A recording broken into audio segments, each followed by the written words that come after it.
Supervisors for July 20th, 2021. I'm going to look over here to my right to Supervisor Goldenberg to lead us in the Pledge of Allegiance. Would you please stand? I pledge allegiance to the flag of the United States of America and to the republic for which it stands, one nation, under God, indivisible, with liberty and justice for all. All right, good morning and welcome, everyone. I'm going to look to our board clerk, Ms. Heather Ryan. She's going to read our public participation procedures, and then we'll move on to public comment. In order to protect the health and safety of our Tuolumne County citizens, this board meeting is open to the public with modifications. During the board meeting, citizens physically present who wish to provide public comment will be invited to do so by the chair. Citizens who are not present and wish to comment should be prepared to use our call-in line at 209-533-6581 to queue for verbal public comment. Options for public access audio and video live streaming. The public will not have access for public comments through these media. These are available for audio and visual only. First option is the Tuolumne County website at www.tuolumnecounty.ca.gov/745/board-meetings. Option number 2, www.accesstuolumne.org, and click Watch Live, or you can watch through Comcast Cable 8. Option number 3, Zoom webinar via your computer at https://zoom.us/j/98737385155, or you can call in at 1-669-900-9128 with the webinar ID 98737385155. Please note, Zoom webinar services tends to have a reduced broadcasting delay in comparison to the county and Access Tuolumne live streams, and is suggested for the closest to real-time viewing and listening. Important public notice: under the Governor's Executive Orders N2520 and N2920, the Board of Supervisors are allowed to participate by teleconference. Accessibility requirements: if you need SWIFT special assistance during the board meeting, please call 209-533-6581.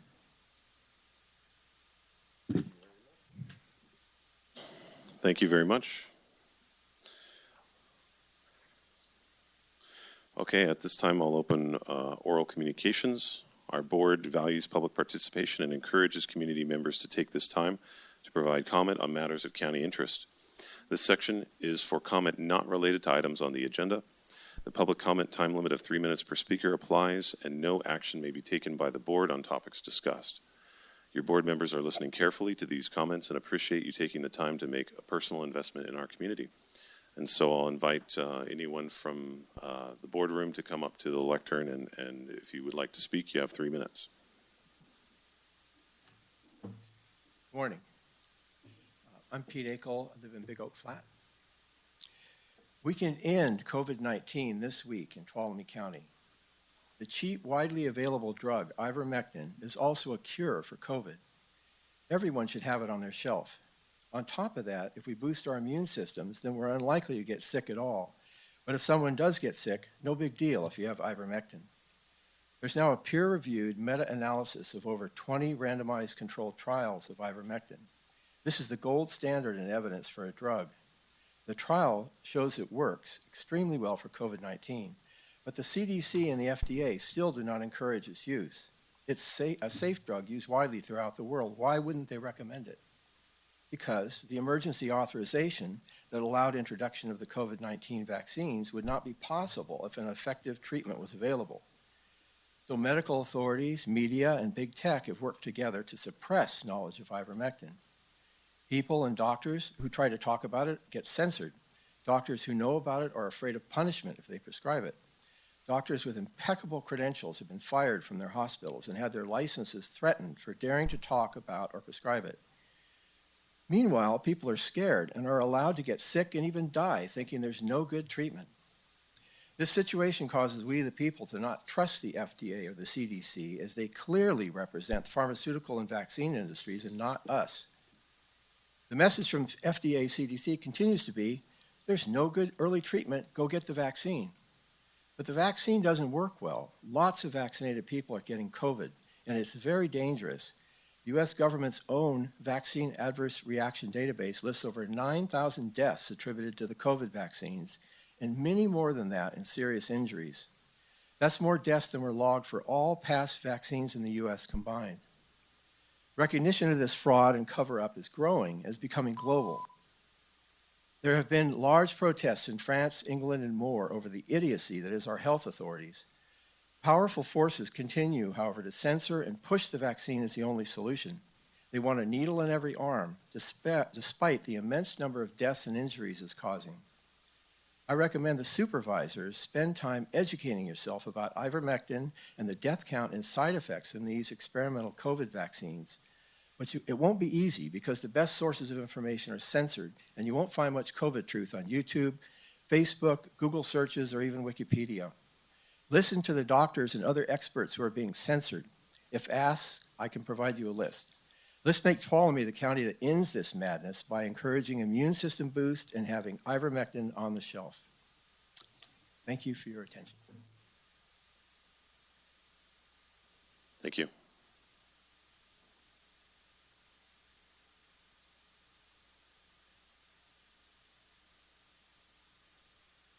Good morning. So I just want to report to the community, because it's affecting a lot of people, that there's apparently a severe coin shortage. So there are businesses that aren't accepting cash payments. There's also a ketchup shortage.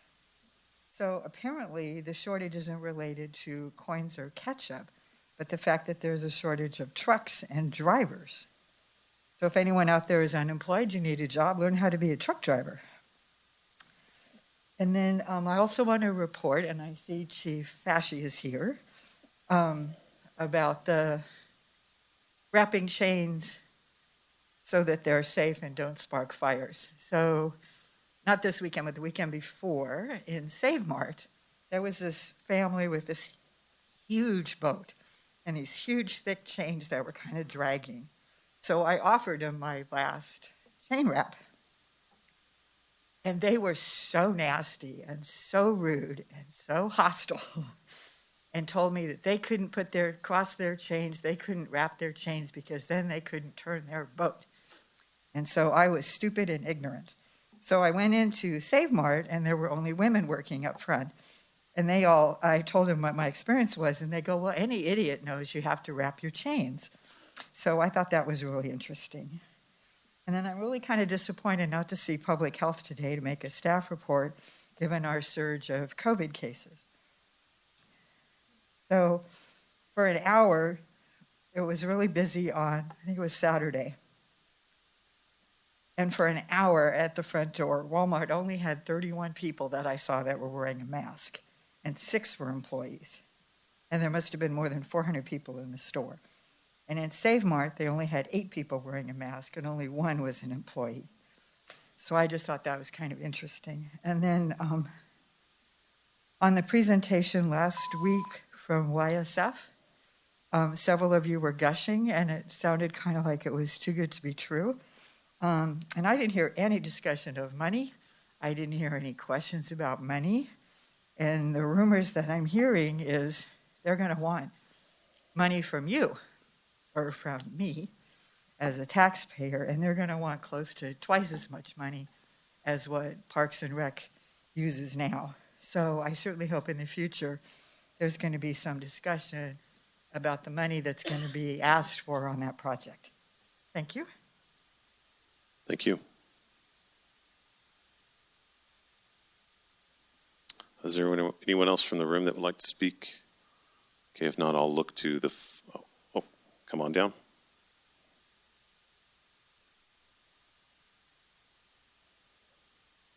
Morning, everyone. Good morning. Mark Dyken, Resiliency Village.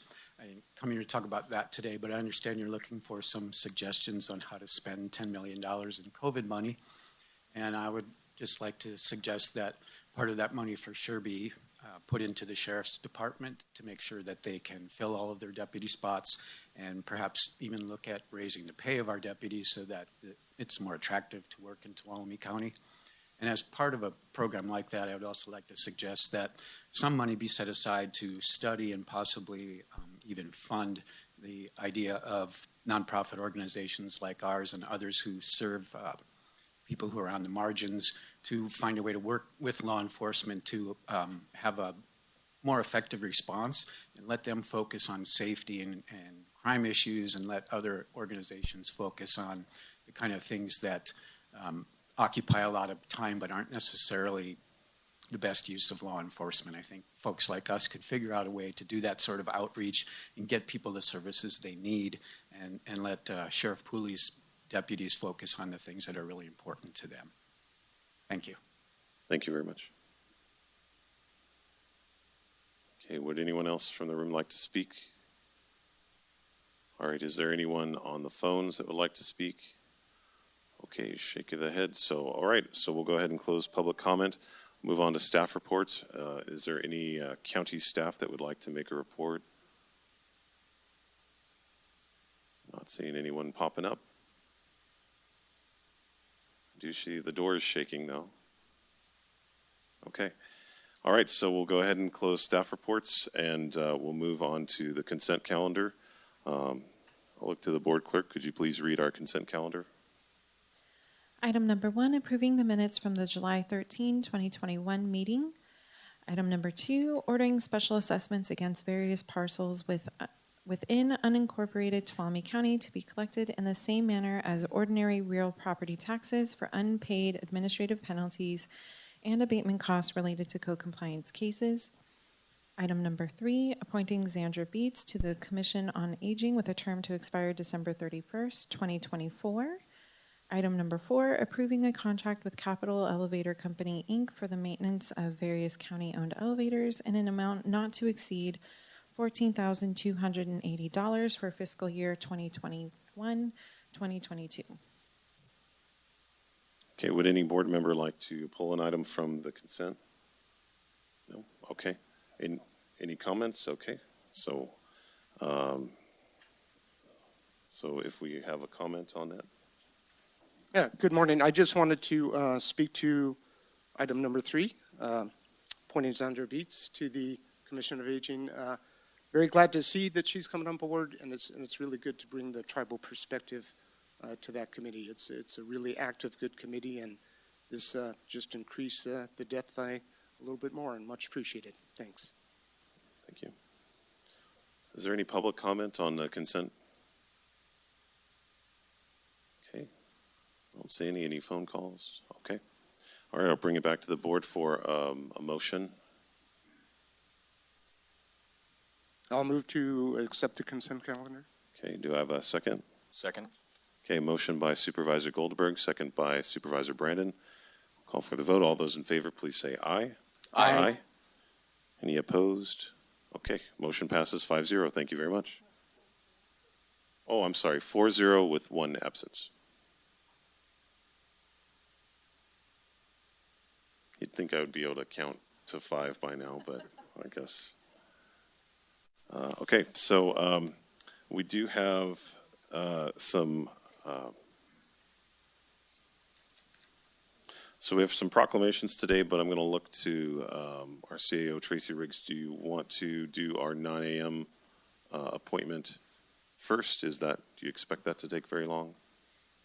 I think that could take 30 minutes or more, depending on, we have quite a few people we'd like your board to hear from. Okay. So I would recommend go ahead and do your proclamations. We have people waiting, and then we can get to the drought, and you have time. You can take your time with that item then. Okay, sounds good. So we'll go ahead and move on to item number 5, and I'll look to the clerk to read that for us, and that's where we'll start. Item number 5, consideration of adopting Resolution 67-21 proclaiming July 18th through the 24th of 2021 as Probation Services Week. Good morning. Good morning. Good morning, members of the board. First off, let me start by saying I'm not the most eloquent speaker in the world, and I understand that. But this is a very important and significant situation for us with this being Probation Services Week and it having been a very challenging year. And so I've also invited my Adult Division Manager, Joelle Kewish, and Annie Hockett, my Juvenile Division Manager. They represent our 2 major units at probation. And And I have him here to kind of clean up for me because I know I'm probably going to miss some things that I wanted to say, and I want them to have the opportunity to brag on their staff and make sure that staff gets recognized, because it really is important to recognize staff. Probation is a challenging field. Corrections, it's a very challenging field. We really do believe in creating an opportunity for people to change their lives and turn their lives around. And we do that by holding them accountable, which isn't always an easy task to do. Often our first meeting with offenders, we deal with a lot of resistance, and they don't necessarily want to hear what we have to say. Sometimes it takes years for us to break through that resistance, and multiple supervision cases that we've gone through before that change seeps in and they start to make the changes to be the kind of people they want to be and live the lives they want to lead. But we never stop believing in them. We never stop giving them the opportunity, and we think we have a great opportunity in the position that we're in to prevent future crime by helping to motivate change. But once again, we do that by holding them accountable, making sure their conditions of supervision are followed, and we hold them accountable through proactive supervision. So I can't highlight enough what a difficult task that is, and what a great job that our staff does. And this year, more than any other year, has been more challenging than any year that I can recall having been at the probation department.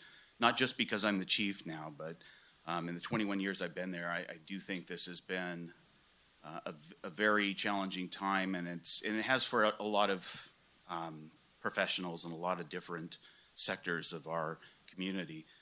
But one of the unwritten stories is what happens in corrections. There's been a real challenge to balance and keep people safe from the pandemic in correctional settings, and really that's led to more people being released and a lower incarceration rate throughout the country, really. And that's sort of the unwritten story. This sort of was an unplanned release in many occasions, but my staff and the correctional staff, they work so hard to make this work and keep people safe, and that has taken a toll on some of us. And I want to recognize just how amazing the professionals are that work for me. Now it's taken a toll. We have lost some people, but it's important that we recognize those that are still there. We've had so many changes introduced on a daily basis. So many people step up and do, different jobs, cleaning, doing whatever it takes. We've had people covering shifts in the juvenile facility that normally wouldn't cover shifts. And I've been amazed by the willingness of my staff to step up and do those things, and, to work through these challenges, to meet virtually, to do all the training, all the different things that we've had to introduce and throw at them this year.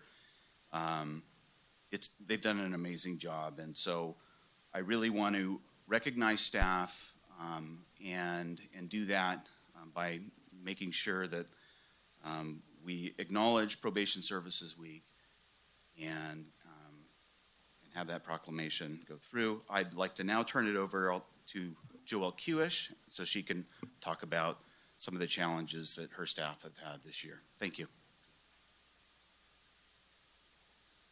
Good morning, board members. I think our chief is an excellent public speaker.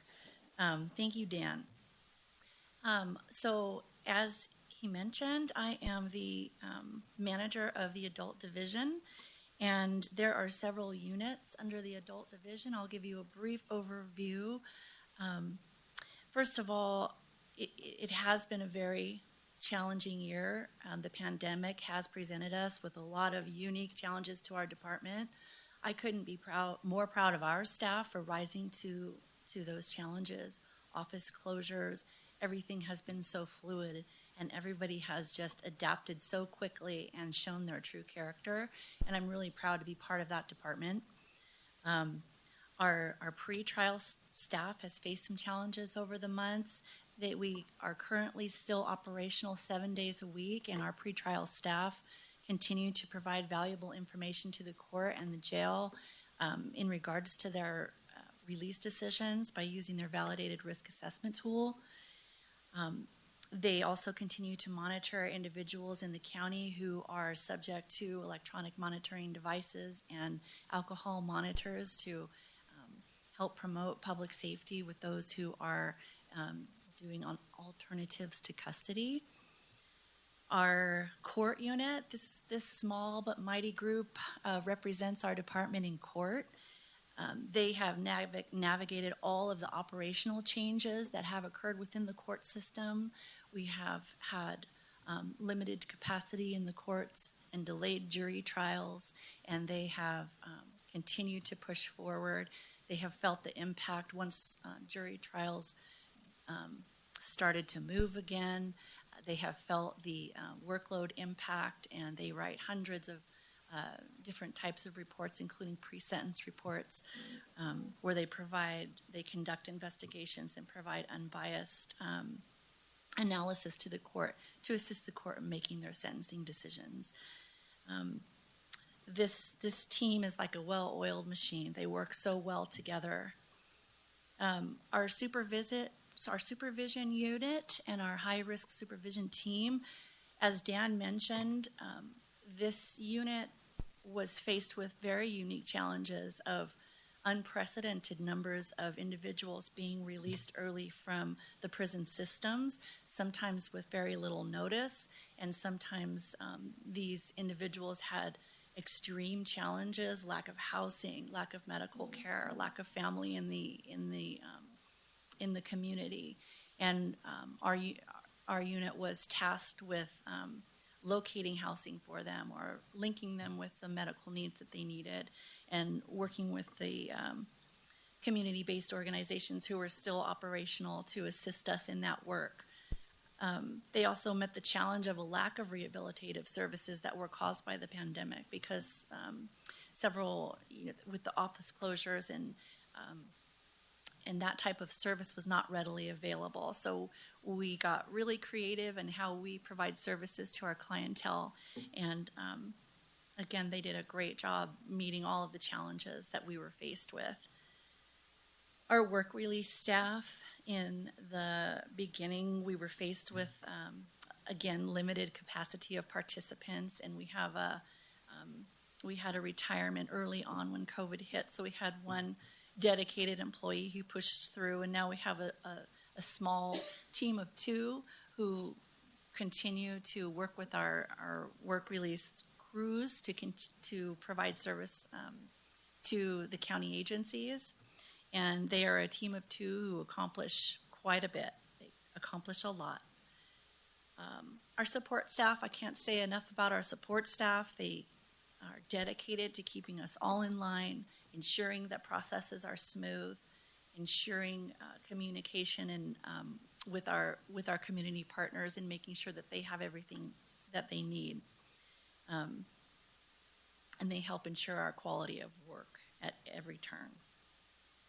And I would love to give a little shout out to our GAO Reentry Day Reporting Center program, who also adapted quickly to the changes that we faced. They offered distance programming for the participants due to limited capacity and office closures for those in need of substance abuse treatment and other programming during that time. Luckily, they are now back fully operational and in full swing. So we hope to increase the numbers in that program to reach out to more people who did not receive services during the pandemic. This group is highly dedicated to the clients that they serve, and they are a great support to the probation department. And last but not least, my fellow managers have been such a great support during this time, and our chief, Dan Hawks. And we have a lot of laughter trying to get through these difficult times. And so I thank you for listening to us, and hope that you will support this week to celebrate Probation Services Week. Thank you so much. Thank you. And I agree, Dan is a good public speaker because he speaks with passion, and that's more important than anything. I know he stole some of my thunder already. I'm looking. So Annie Hockett, Juvenile Division Manager with the Probation Department. So I have the privilege of working with some of the finest deputy probation officers, juvenile correctional officers, and support staff within our juvenile division. Regardless of what title our team members hold, they all exemplify integrity, grit, compassion, resiliency, and professionalism in their day-to-day duties. And this work is very difficult. Our youth present as one of the most complicated, traumatized, and needy populations of our community. And we recognize we cannot do this work in a siloed system, nor should we. Rehabilitation is successful only when we work cohesively with one another and with other community systems to address the underlying needs of our youth and the families that we serve.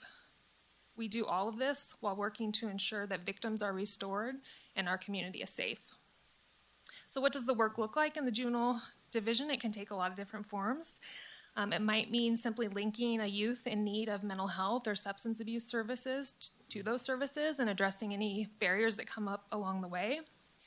It might mean giving a kid a ride to school that doesn't have reliable transportation or helping them fill out a job application. Through our independent living skills program at the juvenile hall, it might mean helping a youth locate and apply for low-income housing, teaching them how to grocery shop on a very small budget, showing them how to follow and read a recipe, some of those skills that we might take for granted if we were never taught them. Maybe it's facilitating a child and family team meeting to talk about transitioning a youth back into the community successfully. It could be speaking to a sexual assault victim to ensure that their voice is heard throughout the the delinquency court process. It could be role-playing the use of appropriate coping skills with a teen that maybe has a long-standing pattern of solving problems with anger, violence, or rage. More often than not, though, it simply means listening. It means listening to the needs that our youth present and doing everything within our power to address those needs, reduce risk, and restore hope that their future can be different. And I think our staff have a really unique opportunity to literally change the trajectory of these kids' lives. And they embrace that task fully. They are all in. And they do this while recognizing that concerns will exist if we are unsuccessful, and what happens when these kids are left untreated, unserved, or unconnected. And I think you heard all of us say it's been a difficult year. So we definitely had to adapt to COVID. We experienced staffing shortages, as you heard. We saw an overall increase in need and just complexity of the cases that we were working with. But despite all of these challenges, our team rose to the occasion. And I watched them pull together and support each other in just astonishing ways. So I just want to express my deepest gratitude towards my team and the larger probation team. I'm really honored to be a part of it. I think our staff truly make a difference every single day they come to work. And I want to thank this board for just taking the opportunity to hear from us and to acknowledge the role that probation plays in ensuring that Tuolumne County is a safe and healthy and resilient community for all. Thank you so much. Okay, so I'll look and see, let's start with public comment first. Is there any public that would like to comment on this item?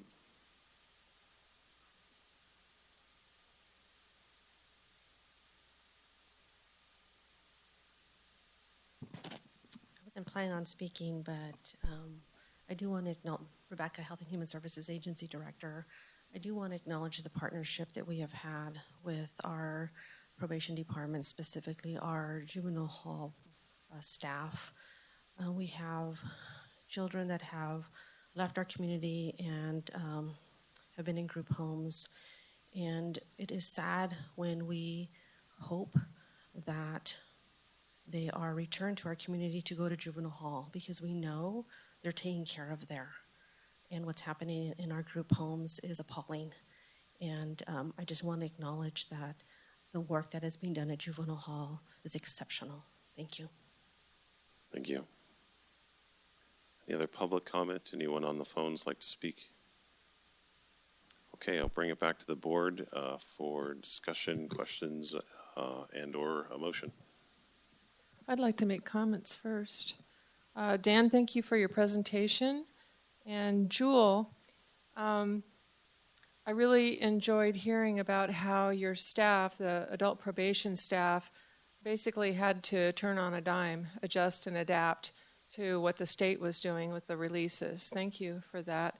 And Annie, I really enjoyed hearing about how you are teaching the kids in the juvenile division how to have practical life skills, what those are, and you couldn't get any better at doing those kinds of things. And I don't think that's something that the public is much aware of, so thank you for bringing that to light.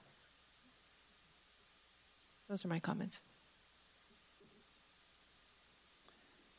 Thank you for the presentation. Yeah, very difficult year all the way around, and certainly, you know, you were faced with many different situations, many challenges.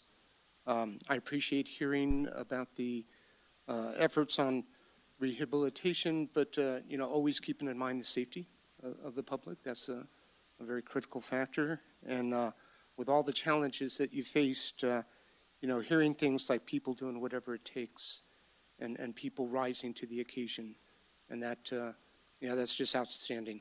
Yeah, so thank you for all your efforts.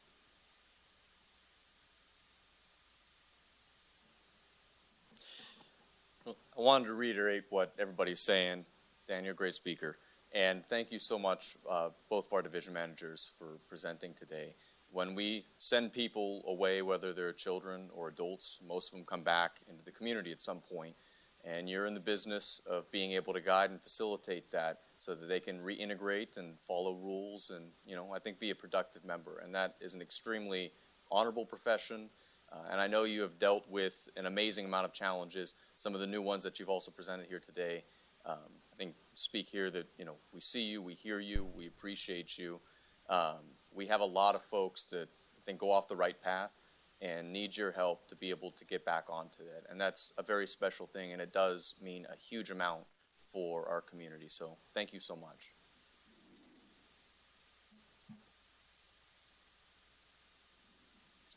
All right, thank you. So I'll go ahead and read the resolution and then see if there's a motion to approve. So whereas July 18th, 2024, or I'm sorry, July 18th through the 24th in the year 2021 is nationally recognized as Pretrial Probation and Parole Supervision Week, when communities will join together to recognize the vital role that community corrections provides. And whereas the position of Chief Probation Officer was established in Tuolumne County in 1905 and has provided citizens of the county and courts with commitment to quality service for 116 years. And whereas the probation department consists of 47 committed professionals, including 33 peace officers working collaboratively with other law enforcement agencies and community partners to deliver evidence-based programs to adult and juvenile offenders while focusing on the enhancement of public safety, reduction of recidivism, protection of and restoration of compensation to victims, and promotion of crime prevention through intervention, rehabilitation, and accountability. And whereas probation officers in Tuolumne County are currently responsible for supervising approximately 884 adult offenders and 61 probation youth. And whereas during fiscal year 2021, peace officers in Tuolumne County received 177 law enforcement delinquency intake referrals and provided housing, education, and rehabilitative services to an average of 12 youth per day in the county regional juvenile facility, including 47 unduplicated youth. And whereas from July 2020 through June 2021, the department's alternatives to detention program supervised and monitored approximately 300 individuals on electric devices and supervised 10,872 work hours for the work release program. And whereas Tuolumne County Probation Department is recognized throughout the state as a force for positive change, now therefore be it resolved that the Board of Supervisors does hereby proclaim July 18th through the 24th, 2021 as Probation Services Week in Tuolumne County. So with that, I'll look to the board to see if there is a motion. I'd like to move that we adopt Resolution 67-21, proclaiming July 18th through the 24th, 2021, as Probation Services Week. I'll second. Okay, I have a motion and a second. I'll call for the vote. All those in favor, please say aye. Aye. Any opposed? Okay, motion passes 4-0 with one absence. I just want to thank you. Thank you, Supervisor Campbell. It was quite a mouthful there, and thank you, members of the board. We do appreciate you, and I appreciate our staff and your recognition of our staff. Thank you very much. Thank you, and keep up the good work. Okay, so we have two more proclamations here. Next one coming up. I'll look for the board clerk to read that, and then I will hand it over to Supervisor Half. Consideration of approving a certificate of recognition for Caden Robinson for his extraordinary dedication to earning the rank of Eagle Scout from the Boy Scouts of America. We have a little technical difficulties up here with one of the microphones. Thanks, Heather. Okay, this is a fun one, and one that always brings a lot of joy to everybody. First of all, a little preamble. Since 1912, the Eagle Scout rank has represented a milestone of accomplishment that is recognized across the country and even the world. Those who have earned Eagle Scout rank count it among their most treasured achievements. On February 11th, 2021, Caden Neil Robison achieved his goal of becoming an Eagle Scout through active Scout participation, the accumulation of service hours and merit badges, and the completion of a service project. And before I get into reading and presenting the certificate we have here for him today, I wanted to invite Sheriff Pooley to come up. I understand he was at the ceremony that Caden was presented the Eagle Scout Award, and I'd like to have him revisit that for all of our benefit. Thank you. Thank you, Supervisor. So I was honored to be there 2 Saturdays ago to meet Caden, and we presented him with a little certificate and a challenge coin. I told him then, young man, you are now in elite company. You have Neil Armstrong. You have Superior Court judges. You have the director of the FBI. You have men who have built multi-billion-dollar companies that have changed the very way we live.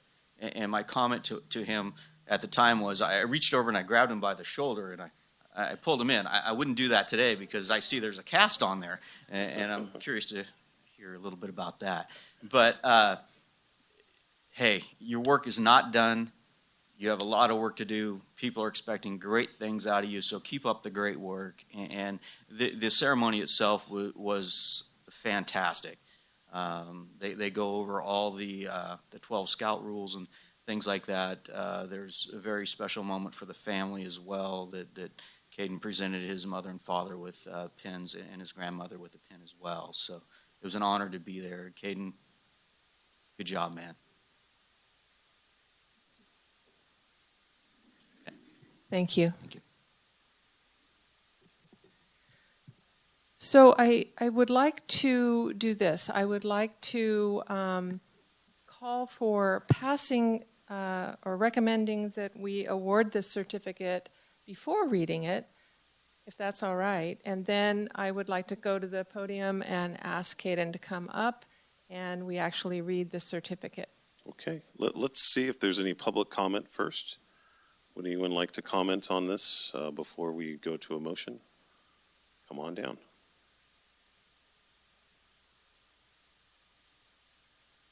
Well, Jane Braga, I was lucky enough to be Caden's kindergarten teacher. And as you know, I'm with the League of Women Voters, and so I'm down here often with Observer Corps. And when I saw Caden's name on the agenda, I was so excited that I was going to get to be here.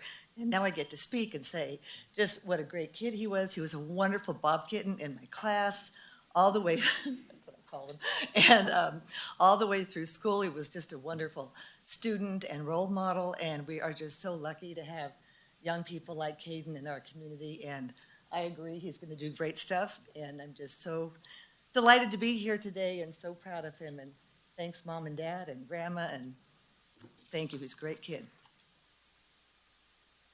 Thanks very much. Anyone else from the public like to comment? All right, anybody on the phones?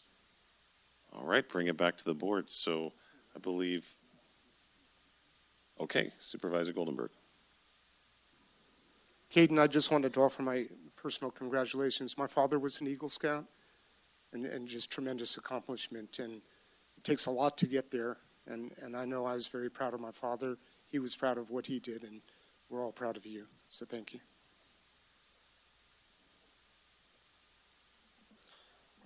Just to echo that, we need more young leaders in this county, and that's fantastic. I look forward to seeing where you go. I myself was a very proud Cub Scout. Did not make it much further than that, unfortunately, but looking forward to following. And Caden, congratulations.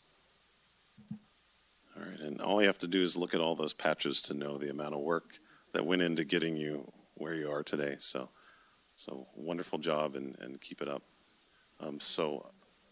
So did you want to vote on it first and then present it? Yes. Okay. So I will call for the vote. Is there a motion to approve staff recommendation? I would love to approve staff recommendation. Okay. I'll second. So I have a motion and a second. A motion by Supervisor Half, second by Supervisor Goldenberg. Call for the vote. All those in favor, please say aye. Aye. Any opposed? Of course not. Okay, motion passes 4-0 with one absence.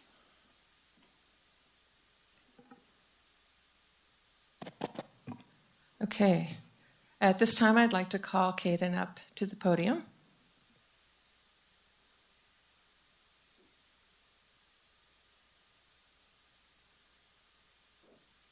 And for everybody else's education, I want to read this and then present it to you. This is from the Tuolumne County Board of Supervisors. It's a certificate of recognition. The Boy Scout organization was founded over a century ago by Robert Baden-Powell when he took 20 boys to camp on Brownsea Island off the coast of England. And the Boy Scouts of America encourages scouts to advance along the Eagle Trail to the highest pinnacle in scouting. And Caden Neal Robison, Boy Scouts of America Troop number 570, at 15 years of age, attained this goal of becoming an Eagle Scout on February 11th, 2021. And in so doing, Mr. Robison has spent 60 nights camping, hiked nearly 150 miles, has accumulated 50 service hours, and has spent more than 3.5 years in leadership positions, including nearly 2 years as a senior patrol leader. And for Mr. Robison's Eagle Scout project, he coordinated the design, building, and placement of a life jacket loaner station located at the Tuttletown Recreation Area of New Melones Reservoir for the Bureau of Reclamation. And at Sonora High School, and entering his junior year, Mr. Robison maintains a 3.98 GPA while participating in water polo, soccer, and track. Mr. Caden Robison exemplifies the highest achievement in scouting through his meaningful participation, fine character, and strong leadership skills. The County of Tuolumne Board of Supervisors hereby congratulates Mr. Caden Neal Robison on this day, July 20th, 2021, for his successful accomplishment in attaining Scouting's highest honor as Eagle Scout.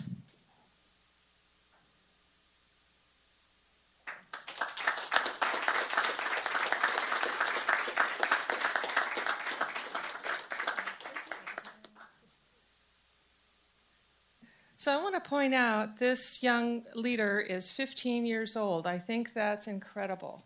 I hear about Eagle Scouts making it at 17, 18, 19. So I just want to congratulate him personally. He's a neighbor of mine. And I just really look forward to seeing great things from you. I hope that doesn't really put the pressure on, but you've been under pressure to get this badge, to get this recognition. And, you know, you're going places. So I'm just very delighted to be able to honor you today and to see what happens. So keep me posted, okay? And I'd like to invite you up to speak if you'd like to.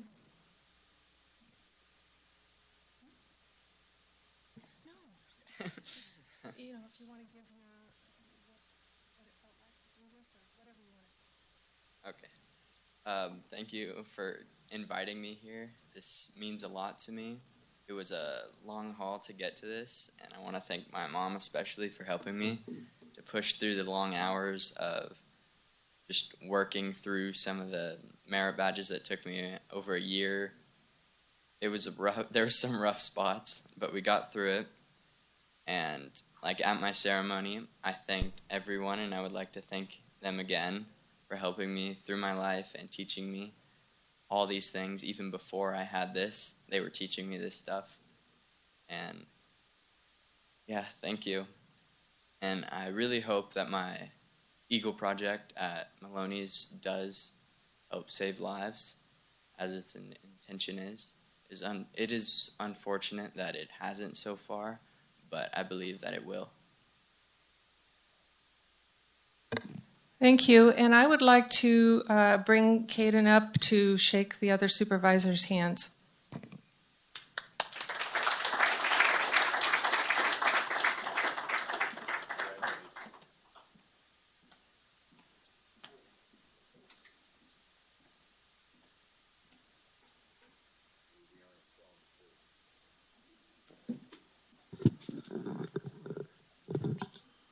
Okay, and next week we'll have a resolution for your parents for all the work that they. It sounds like it was quite a haul. So, all right, thank you very much, and so we will move on to item number 6. Item number 7, presentation of life-saving award to Deputy Keller, Deputy Richards, and Nurse Pesci. Please note that the name has been changed due to recent nuptials. Congratulations. And that's it. Come on down.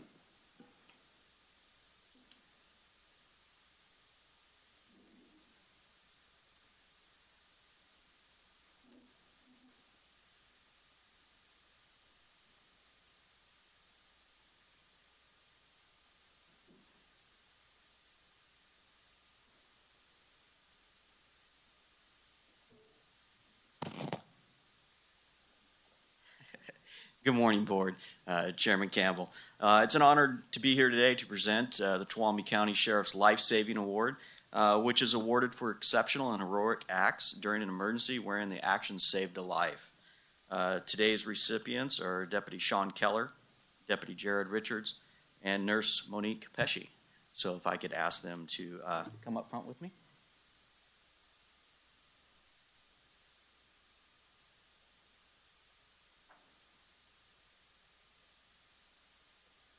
So if the board will indulge me, I'd like to go over the events of that day and tell you what happened. So while on duty at the Dambacker Detention Center, Deputy Gonzalez and Deputy Keller were feeding the inmates dinner when they noticed one of the inmates did not come to get their food tray. For their safety, Deputy Gonzalez locked all the inmates down while Deputy Keller radioed for backup. Once backup arrived, they went into what we call C-Tank, which is the housing unit, and Deputy Richards found an inmate lying face down, gasping and making noises. The inmate had a blue complexion, was found to be foaming at the mouth. When Nurse Pesci checked the inmate's sugar levels, found that those were okay, and then she administered Narcan to the inmate. Nurse Pesci then checked the inmate for a pulse and could not find one. She asked that the deputy start CPR, and Deputy Richards and Deputy Keller proceeded to place the inmate on the ground and started CPR on the inmate. A short time later, Nurse Pesci again checked a pulse and again could not find a pulse. Deputy Richards and Deputy Keller continued with CPR And again, a few moments later, Nurse Pesci then again checked the inmate for a pulse and was unable to find one. A short time later, after continued CPR, Nurse Pesci did check the inmate and was able to find a pulse, at which time she again administered the Narcan. The inmate, a short time later, started breathing on his own, and once the medics arrived, they took over care of the inmate. I would like to state that all the staff that were on duty that day did an exceptional job, but these three here, I believe, their actions saved the life of the inmate. And if I can ask the chairman down to help me present these awards.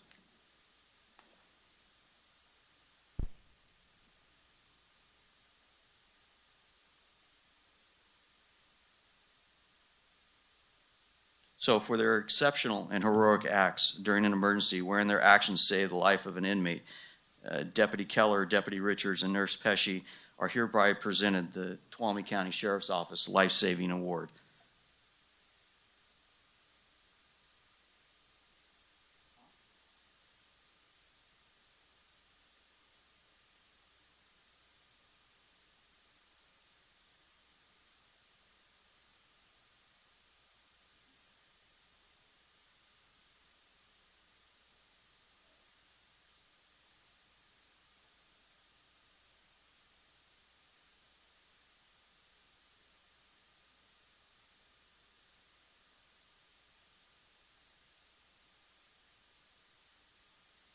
So, ladies and gentlemen, can we give them a hand?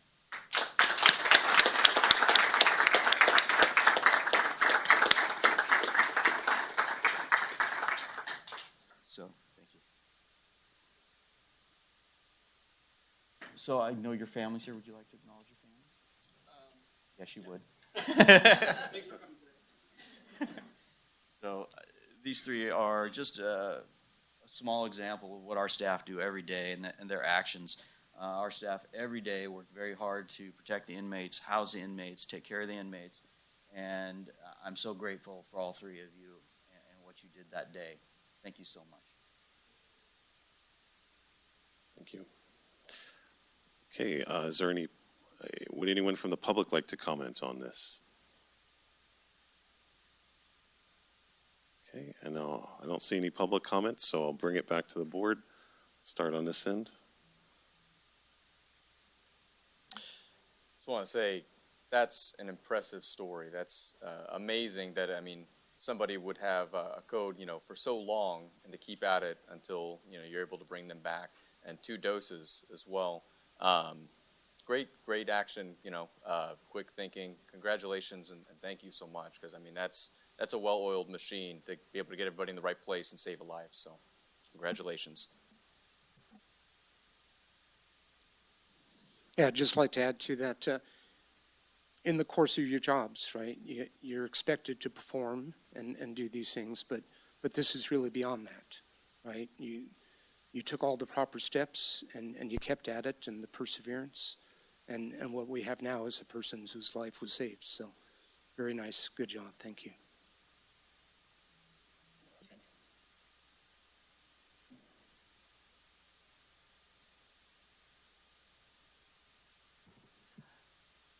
I can't imagine the pressure that you guys must have been under during this whole situation. And it takes quite a bit of probably adrenaline, but also, you know, fortitude to carry through the mission of saving that person's life. And I just want to commend you all for working seamlessly together in order to do some good. And does my heart good to know that you're in the community. Thank you. Yeah, and I agree with everything board members have said. You know, this is the kind of quick thinking that we expect, frankly, because you have made yourselves have such a good reputation in the jail that it's not a surprise anymore that we have heroes working for our county. But that's why it's so important to take these types of, take a moment to appreciate the fact that you are heroes and that we do, it's not a normal thing to have such skilled people working in our prisons that are able to snap to and make the right decisions and save a life in this way. It's an extraordinary thing, and it's easy to take for granted, but that doesn't make it any less extraordinary. So for all those days when you're doing heroics and you're serving people that are sometimes looked down on in the community, but are nonetheless living people and deserving of the rights and the right to life and the right to be protected by county government when they're housed in jail. So thank you very much for doing an exemplary job and for answering the call to action when it came. So I don't see, would you like to come up and speak at all, or? Okay. All right, well, with that, thank you very much.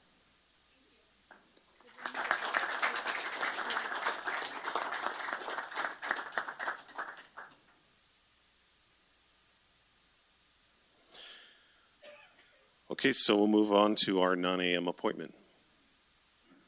Good morning. There we go. Okay. 9 a.m. presentation on drought conditions and consideration of approving Resolution 68-21, continuing the proclamation of a local state of emergency due to drought.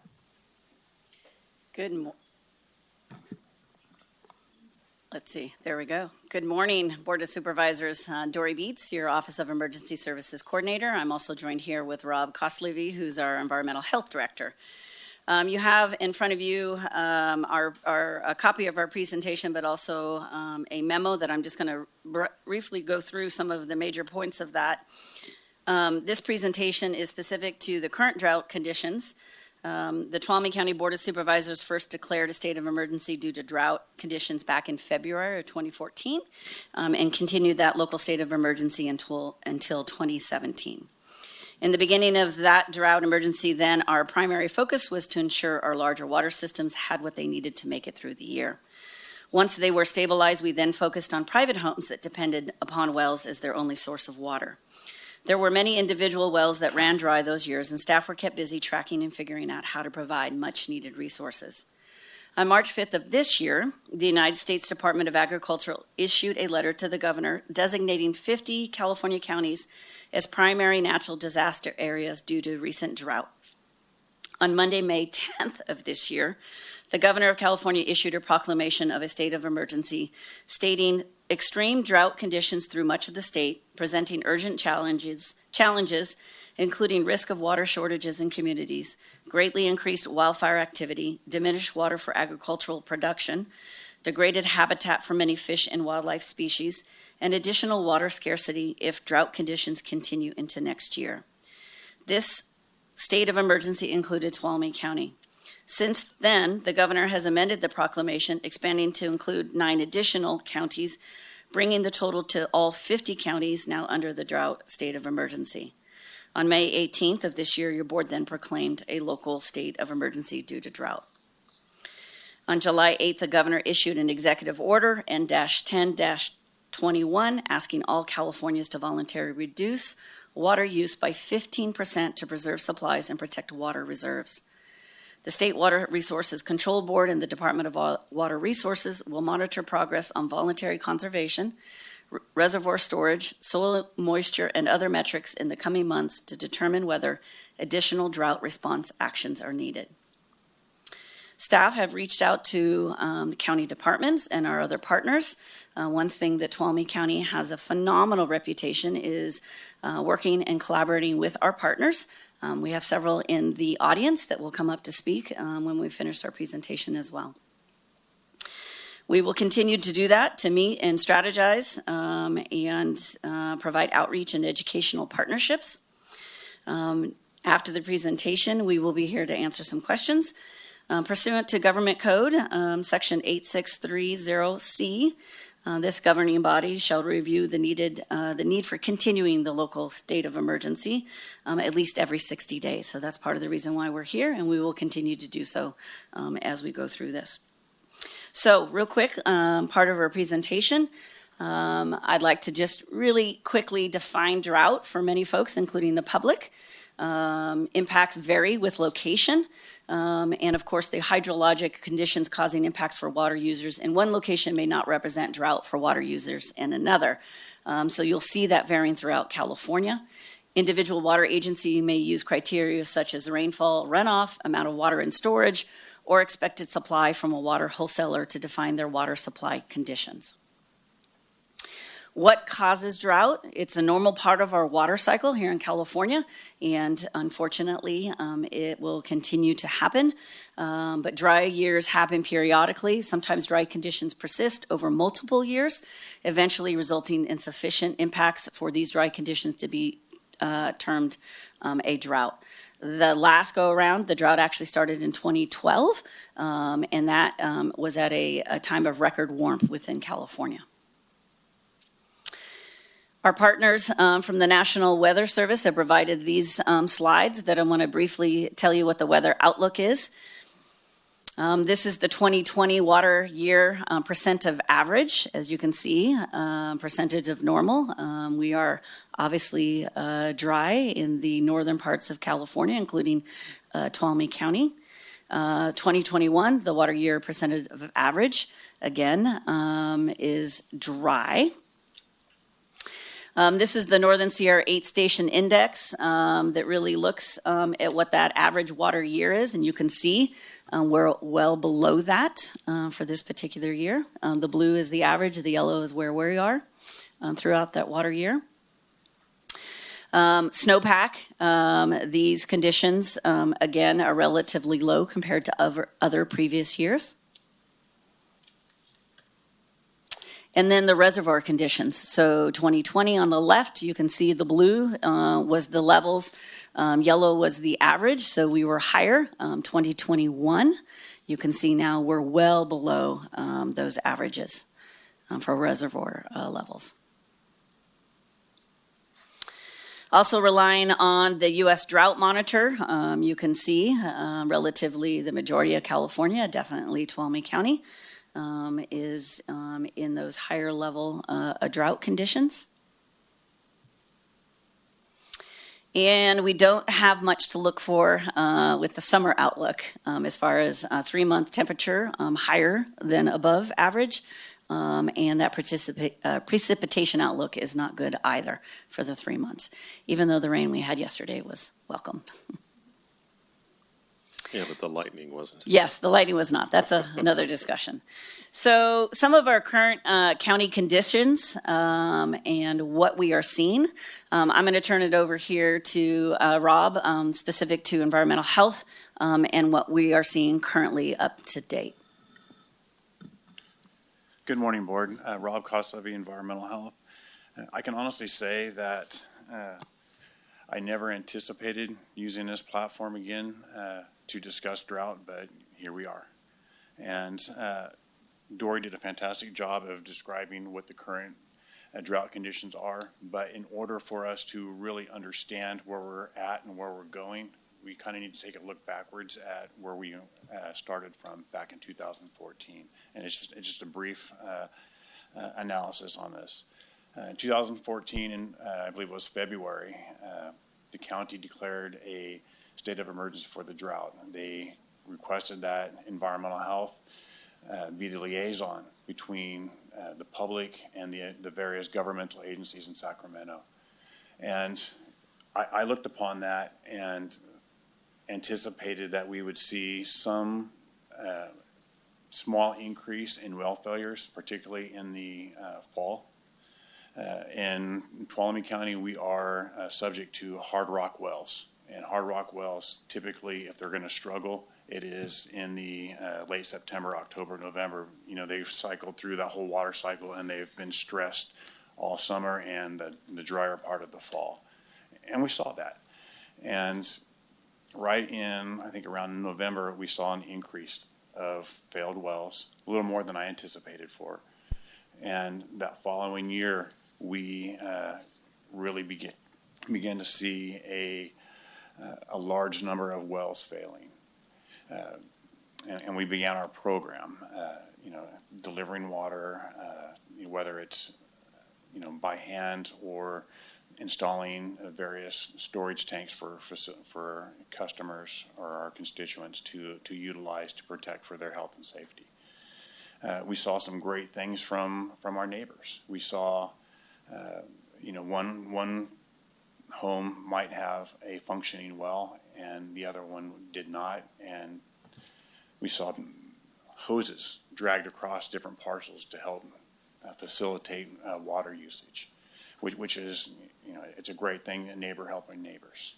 And I want you to kind of hold that little scenario for a minute, and we'll come back to that a little bit later on. And as we started getting more and more rain over the years, we were able to come out of the drought. So we're going to fast forward to where we're at now. So when the county declared the drought back in May, I kind of anticipated the same sort of thing, that we're going to see an increase in well failures this coming fall. And I can tell you I was wrong. We're seeing them now. Our well drillers have seen them months ago. Our water hauler has been seeing them. I believe we had, at the height of our original drought, there were approximately 150 homes that were on our water program. And we were able to take those off once the drought ended. I believe 20 of them are back on right now. And they're paying for the water themselves to get that, to meet their sanitation needs, health and safety needs. And that's not including the other constituents of the county that are calling our water hauler. And our water hauler is here today to discuss what he's seeing. And I believe Mr. Cover, stated to me that it went from receiving one call a day for assistance with failed wells. Now it's up to 6 to 12, just depending on the day. So there is a definite increase. And one thing that I have some concern on is, I mentioned the hose dragged across one parcel to another. The thing that we did not have in 2014 are the PG&E planned power outages. So if now that neighbor might have a generator connected to his well and is able to provide water to himself, they may not be as willing to share. And just because of the limited resources that they would have there, it may not be able to have the generator, the ability to pump from the well, but it can pump from a storage tank. The other component is, I like to think of it when the shoe drops, and that shoe is going to probably drop once the fall hits, and it's going to carry over. And so in 2022, that's when we really should be fearful of if we receive similar weather conditions as we did this past year and a half. And I just want to remind the board of a Assembly Bill 685, and this was back from the Brown administration, and it made California the first state in the nation to legislatively recognize the human right for water. And the state statutorily recognized that every human being has a right to safe, clean, affordable, and accessible water adequate for human consumption, cooking, sanitary purposes. The human right to water extends to all Californians, including disadvantaged individuals, groups and communities, and rural and urban areas. Now, as Dory has mentioned, Tuolumne County has been a phenomenal place to live and work just because of the interactions and the interplay of the government agencies and the public, not the charities, the nonprofits, in providing the necessary needs for our constituents. And in this situation, I can see our community rising up to the standards and figuring out something for our residents to do until California has a mechanism where they can provide, the resources needed to facilitate, safe drinking water for our constituents out there.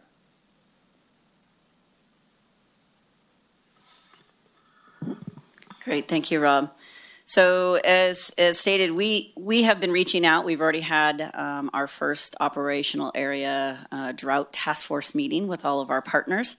And again, we do have several that I'm going to call upon in the audience here in a second. We have Don Perkins and Lisa Westbrook from TUD. I've got our driller friends, Ricky Canepa and Dennis Tanko, our water delivery, Ruben Cover, and we do also have a business owner from Evergreen and Rush Creek, Lee Zimmerman. But I want to read real quickly from one of our partners just about conditions before they come up and speak to some of the things that they're seeing. This is from the U.S. Forest Service, and there are very dry field conditions as evidenced by putting fire restrictions in place in our moderate hazard areas. That's roughly 7,500, feet or below. This is roughly 30 to 45 days earlier than what is normally typical. Seasonal creeks that typically have water through August are already dry. Gave a specific example back about a week ago up in the Crabtree area where seasonal creeks had no water at all. The Stanislaus has already been contacted by the State Water Resources Control Board about possible water rights curtailment given the drought conditions. In addition to responding to the state's specific requests, Stanislaus Forest sent out approximately 700 letters to recreation special use permit holders, encouraging all to implement suggested conservation measures. The Stanislaus will also continue to work with PG&E and the FERC license to following established 4E condition processes should there be a request or a need to revise the drawdown curve for the Pinecrest Lake level based on TUD needs or water levels at Lyons. And I'll let Dawn and Lisa speak to that. But we just really want to share what some of our partners are seeing out in the field. It's imperative for us to work together and continue that as we continue recommending from a staff on continuing that proclamation of a local state of emergency, as well as some of the things that we might be looking at in the future to implement from a staff perspective. So with that, I'll call upon TUD first, and then Ricky and Dennis. And I want to thank each of these for taking time out today to come up and say a few words. So, and I didn't get to say it the other day, but happy belated birthday, Don Perkins. So, Thank you. I got you. Thank you. Good morning. Good morning, Supervisors. Chairman Campbell. Thank you for having us. Don Perkins, TUD Interim General Manager. We're happy to be here. I didn't come with a prepared statement, but due to the nature of the topic, I felt it's important to show up. Otherwise, Dory would give me a hard time. So Yeah. Here I am. Lisa will have some more information, but just in general speaking, we do value the partnership that we have with you and the rest of the community. So through many years and many disasters, we've always come together. I very much appreciate the partnership that we've had over these years. And again, this year, we're up against it, and we're facing another horrible situation, but we're up to the challenge to partner with you and get through this challenge. So just in general, for me, I've stared at water meters for 31 years. I mean, I know the demand. I can just tell you off the top of my head what the demands were in different years. And I'm just here to tell you, on every metric that we can look at, our water demand usage is down. It's down. It's consistently down. Now, some years in 2014, when it was so extreme, it really drove down, I don't know, somewhere between near 40%. Compared to 2013. Now we've drifted up some, but we're not back to the 2013 usage. That's a testimony to the community. They're water wise. They always have been since the late 70s. That hasn't changed. You throw in water efficiency fixtures and things of that nature. Our demands are just down. So I think our community is doing a great job. Also, compared to keeping in mind that although our population growth maybe isn't extraordinarily different between 2013 and today, but what is different is our census is different, if I'm saying this right. There's a lot of people coming to our community, whether it's because of the pandemic or for PG&E contracts or what have you. There's a lot of people here using our services, and yet our demands are down. So anyway, that's all I really have. If you have some more questions for me, fine, but Lisa's got some stuff she'd like to say, so thank you. Thank you, Lisa Westbrook, Community Affairs Specialist for Tuolumne Utilities District. On that note, with what Don Perkins was just saying, we are just trying to really encourage our customers to continue to conserve. We know the governor has asked 15% voluntary conservation. And as Don was saying, our customers have done a great job. But if they can just continue to practice their conservation to get us through to Labor Day, because then after that point, then we can bring water down from Pinecrest. So that's all I wanted to say. And we have a lot of information about conservation techniques and tips on the TUD website at tudwater.com. Any questions for TUD? Questions from the board? So, said we can pull from Pinecrest after Labor Day. How is Lions looking right now?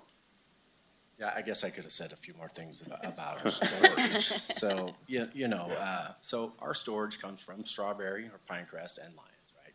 Collectively is 23,000 acre feet.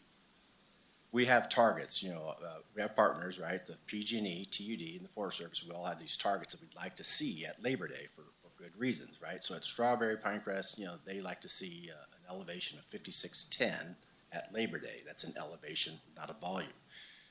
At Lions, TUD, we'd like to see an acreage, a storage volume of 1,500 acre feet. Those are their targets, right? But many times, years like this, we're going to fall below those targets. So Glenn in our engineering department, he's predicting that we're going to fall near 1,000 acre feet. Hopefully a little more than that, but around 1,000 acre feet by Labor Day. And At Lions. I'm sorry, at Lions, and at Strawberry, down to about 5607 instead of 5610 in elevation. So that's just the way it is. The good news is there is water for us to use conservatively. But we at Lions, at that elevation, we begin to really worry about water quality towards the late part of fall. So yeah, and the reason I ask is I remember the last drought, and we ran into this issue of compounding lack of water in the reservoirs because we're 500 acre feet down this year. That's going to presumably, hopefully, build up over the winter time, but we had a series of years where it never built up quite as much as it needed to, and so each year, each summer, the reservoir, particularly Lions, would draw down a little bit more and a little bit more and a little bit more, and you can do that for 2 or 3 years. It's okay, but you can only do it so long, and so how far are we into that process where if we have consistently bad winter precipitation, how is that going to affect next summer and the summer after that and the summer after that? I mean, do you have any, what do we need coming into this winter, in other words? Yeah, if Glenn were here, he'd give you some really specific answers. But I can surmise that we have a very unique system. We have 2 tiny cups of storage. 18,000 acre feet in Pinecrest, 5,000 in Lions. They're really small in the grand scheme of things. That's the bad news. The good news is we almost always fill them up every year. In fact, I can't think of a year, even in 77, 78, where those 2 reservoirs did not fill and spill. If they fill and spill, we'll have enough water to get through the system through the year, right? With conservation, with mindful use of water. So. All right. That's good to know. So that means that it's our destiny's in our hands for the most part. Yeah. Thank you very much. Was there any other questions? Oh, yeah. Karen. Supervisor Brandon. Great. Yeah, Lisa, Don, thank you both for being here. At the federal level, we have a major infrastructure package obviously coming through, and we don't know what that's going to be. But I presume part of that may be for water storage, conveyance systems, upgrades. I think we put in some earmarks as well, requests to try and upgrade some local water systems. I guess I just wanted to express a sentiment, not so much a question, but in working, I think, more closely with TUD, if there's anything that we as a board and a county can do to provide support to any of these grant applications. A while back, I think it may have been Holland at Night, but I'm not sure, showed a presentation of these neighborhoods that had applied for grants for, water storage tanks that were able to, store, and I think even produce energy. It was a very interesting thing. They combined that with wireless towers to it, so the whole area is connected. And these engineered systems look great. And how do we plan for those types of things? I would love to learn more, and hopefully we'll be able to have a space where we can get together and talk about this on a regular basis and how we can work even more closely together. But thank you for being here today. I really do appreciate it. I got to say thank you. Over the years, we've been a great partner. You have helped us with our storage and conveyance systems through your efforts. So again, we appreciate it. And yes, there's many other opportunities to improve on those things. And I do welcome and encourage us, our boards, getting together at committee levels and at two full boards getting together and having some good conversations for the future. So thank you. Appreciate it. Thank you. Before you go, Supervisor Heff. So you're sparking you're inspiring us. Over here in the corner. Well, usually I'm over there. And actually, this may not be a question for you, but I wanted to tell you that I was very glad to hear that the water usage from TUD consumers has not reached the level of 2013 when it was quite a bit higher. This question may be for you if you know, maybe for Dory. I don't see any representative from GCSD in the audience, but I'm wondering how your counterparts are doing in consumption, if they are seeing the same thing that you are or different. I do understand from Twain Harte Community Services District, their consumption levels are higher than they were anticipating, and they're trying to encourage people to conserve. And they contribute a lot of that to people that have transplanted from the Bay Area. Or they've had second homes, and now during the pandemic, they're living there full time. So that's what they are seeing from that. And so they're really trying to encourage people to, really use water wisely. Okay, thank you. Dory, have you had any communication with GCSD? Yeah, we have.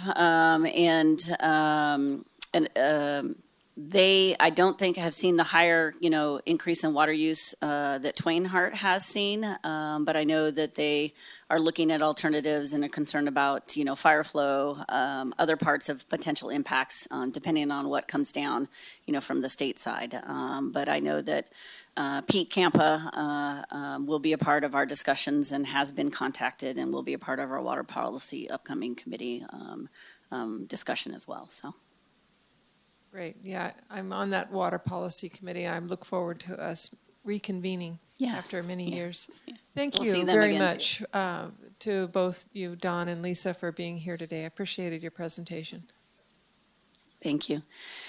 One of the interesting, education and outreach, we have been talking, and you'll see it in a future slide here, is really to help the users understand surface water versus groundwater. And with that, I'd like to bring up Ricky Canepa and also Dennis Tanko, who are two of our drillers in the county who have been seeing and making some observations specific to the groundwater side of it. So, Ricky?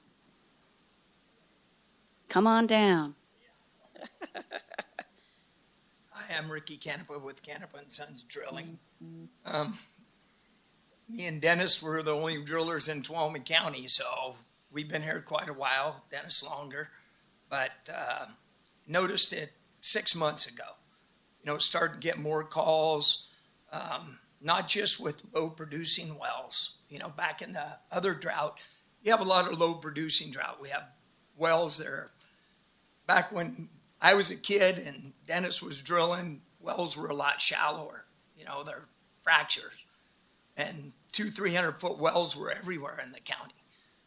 Well, as you get further down, more people, wells go deeper. I mean, average depth, in my opinion, is probably 600, maybe 700. I mean, we're going 1,000 feet like no tomorrow. So you can't get work done. When you're going that deep, it takes a while to drill a 1,000-foot hole. Or you drill multiple wells. You don't get enough water for the people. But back in the other drought, those shallower wells were 300-400 feet, maybe 200 feet, and they're drying up. Now we're getting, in my opinion, that's my opinion, my company's opinion, We're getting wells that used to make 50, 60 gallons a minute, 30 gallons a minute. They're dropping. They're down to 5, 10, 15, less. Probably because of the snowpack. You have to take years and years of good snowpack to drift into the ground, reach into those aquifers, and then they get into the groundwater. You know, we get pockets once in a while where you hit a well and it lasts for a little bit, then it goes away. Well, those are pockets. How they get there, educated guys will figure it out. I'm a driller. Just quick question on that. When you state that the what they're producing is declining, are we talking about since the drought? I mean, last 6 months. Or are we talking about over the last several years, or I guess a trend over time? This year alone, for me, from November on, I've been seeing it in my company. Of course, we cover 5 different counties too. I mean, can't stay here and work in the well drilling business because depending on how big you are, we cover 4 or 5. I see it everywhere. I get calls from 9 different counties every day. I probably got 10 on my phone right now. There's not enough drillers. I mean, they're retired. They got out of business. No new ones are getting in. The compliance, the rig compliance stuff puts you out of business really fast. So all I would like the board to realize, and that your county's done a great job. We have an emergency. We have lifelines together. We work to get the permits processed fast to get these people back in water. What I want you to realize is it's a longer process than everybody thinks. We have 40 people out of water. There's 2 of us. You can't get all 40 in water overnight. It may take a week or longer. Time you drill the well, get the pump deeper. Now you got a pump that don't pump, go into a storage system.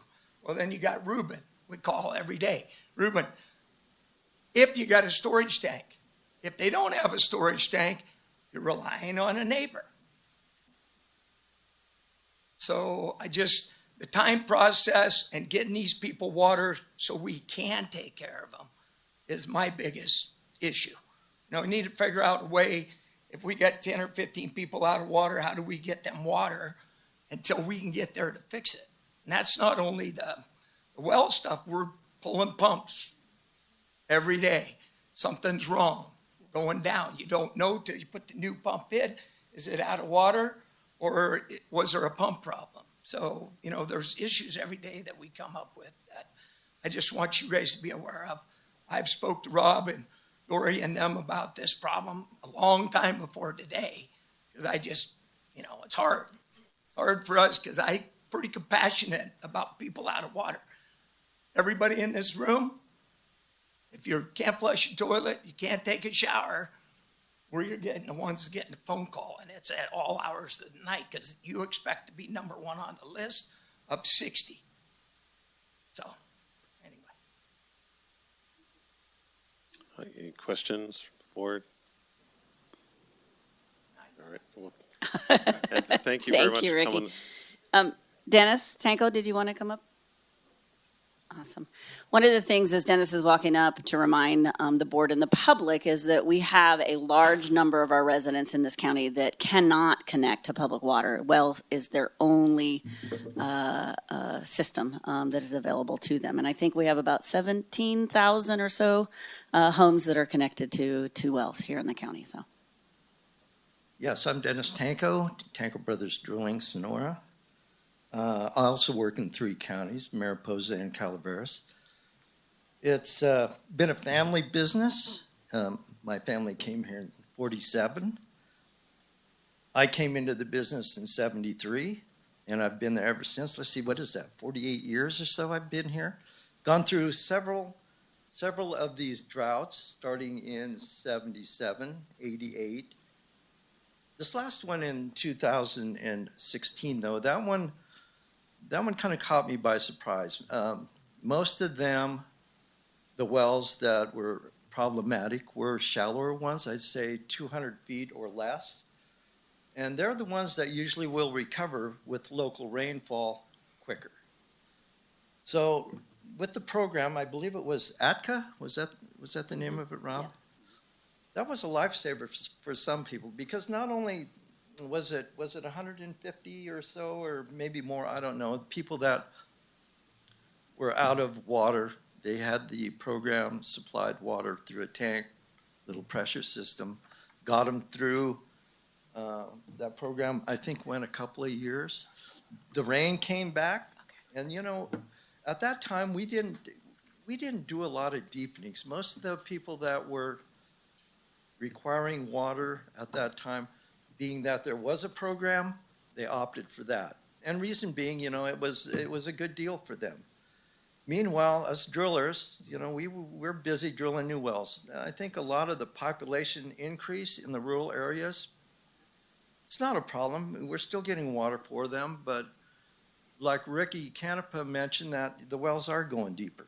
Normally back in the 80s, 90s, we could find water at 150 to 300 feet.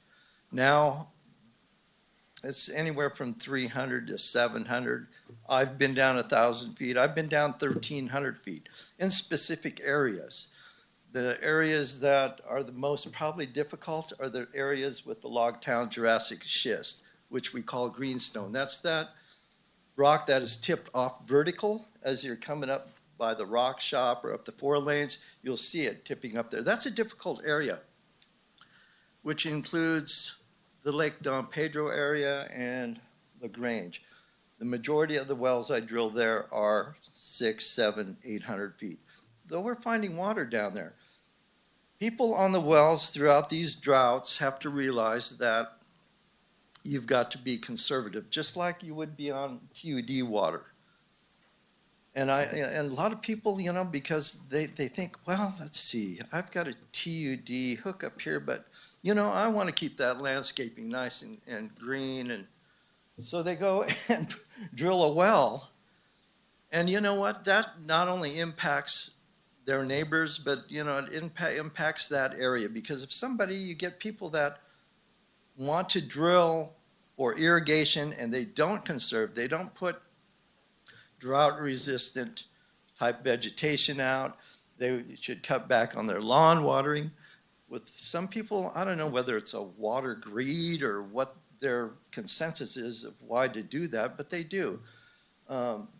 Once we get the information out to the people to start conserving the public, I think we're going to be a lot better off getting through this year, maybe next year, conserving water with their wells.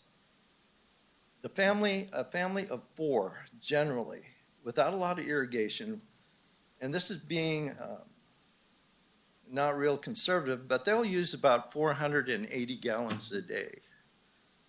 Now, 2 gallons a minute, that's about 1,200 gallons in 10 hours. So, people can get by with minimum amount of water if they conserve. A lot of people get an idea, well, let's see, my well's not doing very good, but maybe if I had a storage tank and put in there, that's going to really help. I'll really have some water. And they can visually see it. I got a full tank. I got 2,000 gallons of water. But you still have to fill that 2,000-gallon tank out of the well. And if the well is only producing 2 gallons a minute, what happens is that if they're trying to fill up 3,000 gallons in one pumping, then the wells, after a period of time, go into what's called long-term pumpability. And through some of the commercial wells I've drilled in the past where we're required to do a 72-hour or 10-day pumping test, which will bring those wells into long-term pumpability, a lot of the rates will actually almost cut in half. So if you start with a 5 or 8 gallon a minute well and you go into long-term pumpability, it's going to cut it in half. And then you add a drought situation to it, you're going to get down to 1-2 gallons a minute quickly.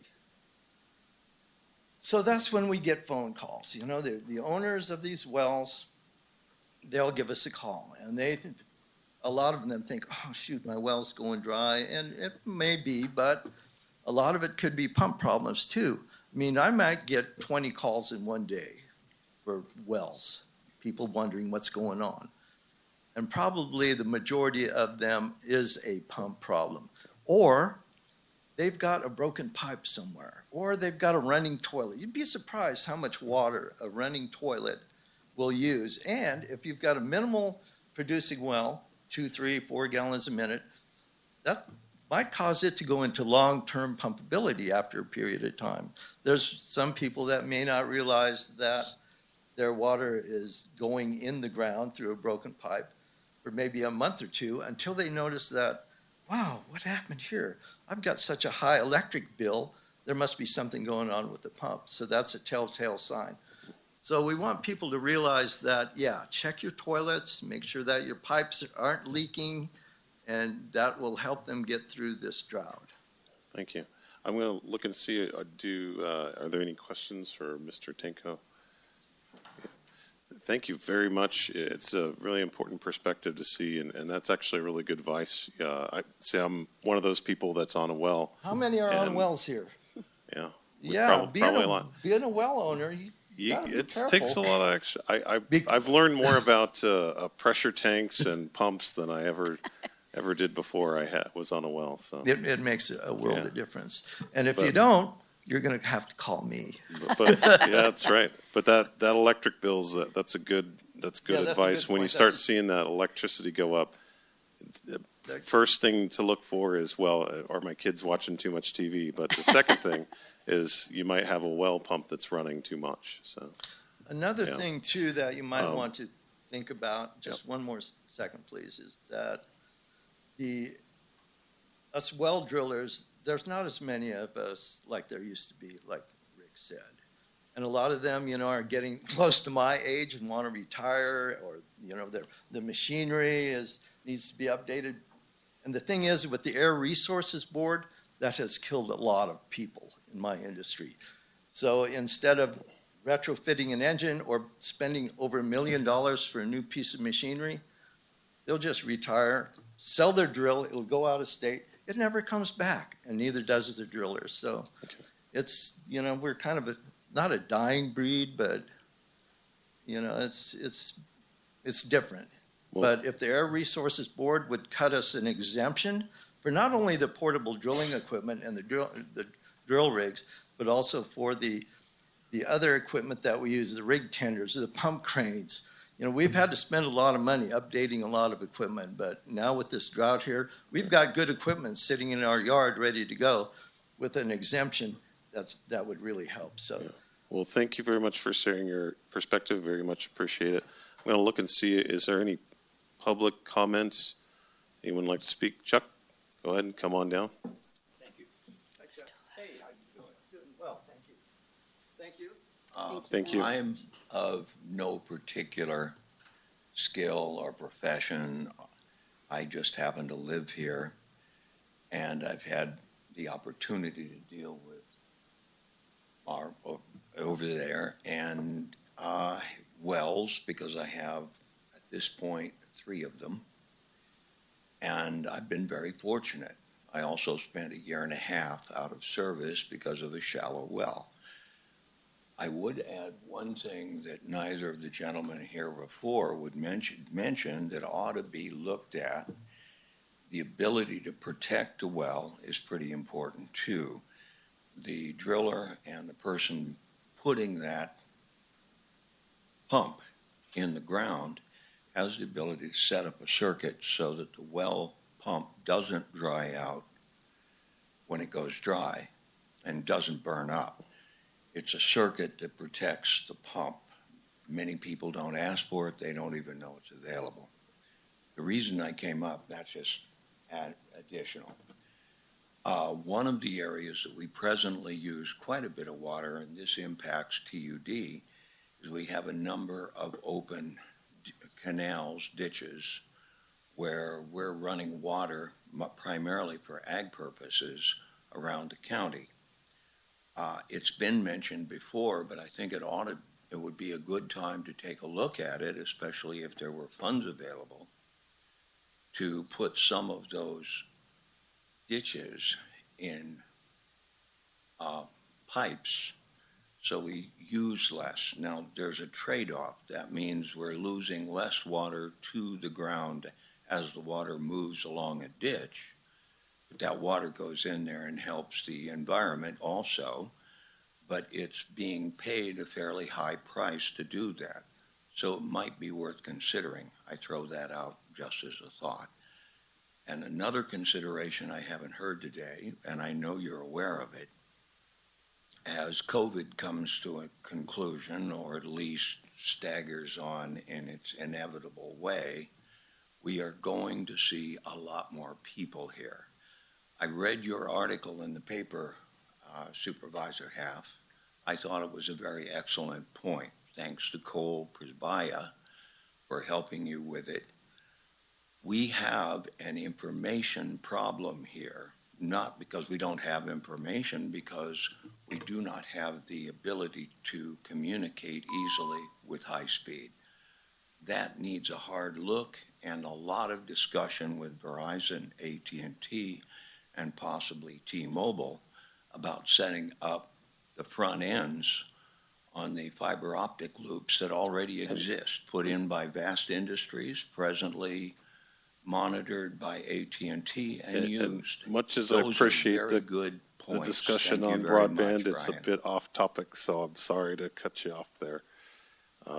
Is there any more public comment on the drought conditions in Tuolumne County? Well, I'm so glad Don Perkins is here, and I just, as a personal message, I saw Stephanie Seuss this weekend, and she spoke very highly of you. But I want to know, why does your water taste so gross? I'm an advocate for tap water. I think all the people going into stores buying bottled water is just horrendously expensive. But I've bought bottled water because I can't drink that stuff. It tastes like coming from the bottom of Phoenix Lake. Motherlode Views this weekend, I believe, is going to have a discussion with Twainhart, which is nice to see them have a new program. I also saw Tom Trott this weekend, and I just love him too. So out at Tractor Supply on Saturday, the Somerville High School cheer team was doing a fundraiser with a car wash. And they had that hose going and that water going everywhere. And I was just horrified. Then at the largest gathering place in 3 counties for the past 4 nights, they've been pressure washing their sidewalks in front of their store, which I also found horrendous. So they need some community feedback, I think, on wasting water. And someone came in and bought a pool. So the pool cost $400.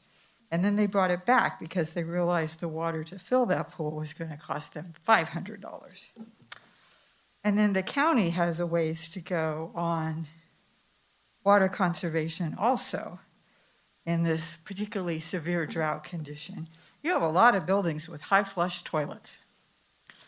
And we should all have low flush toilets. And I would suggest you take a look at the library, for one. And then you have an awful lot of grass planted at a lot of your buildings. And one thing I learned in the Master Gardener program is that we have no business having grass here. So we need to start looking at the leadership of Las Vegas, where you can't have grass.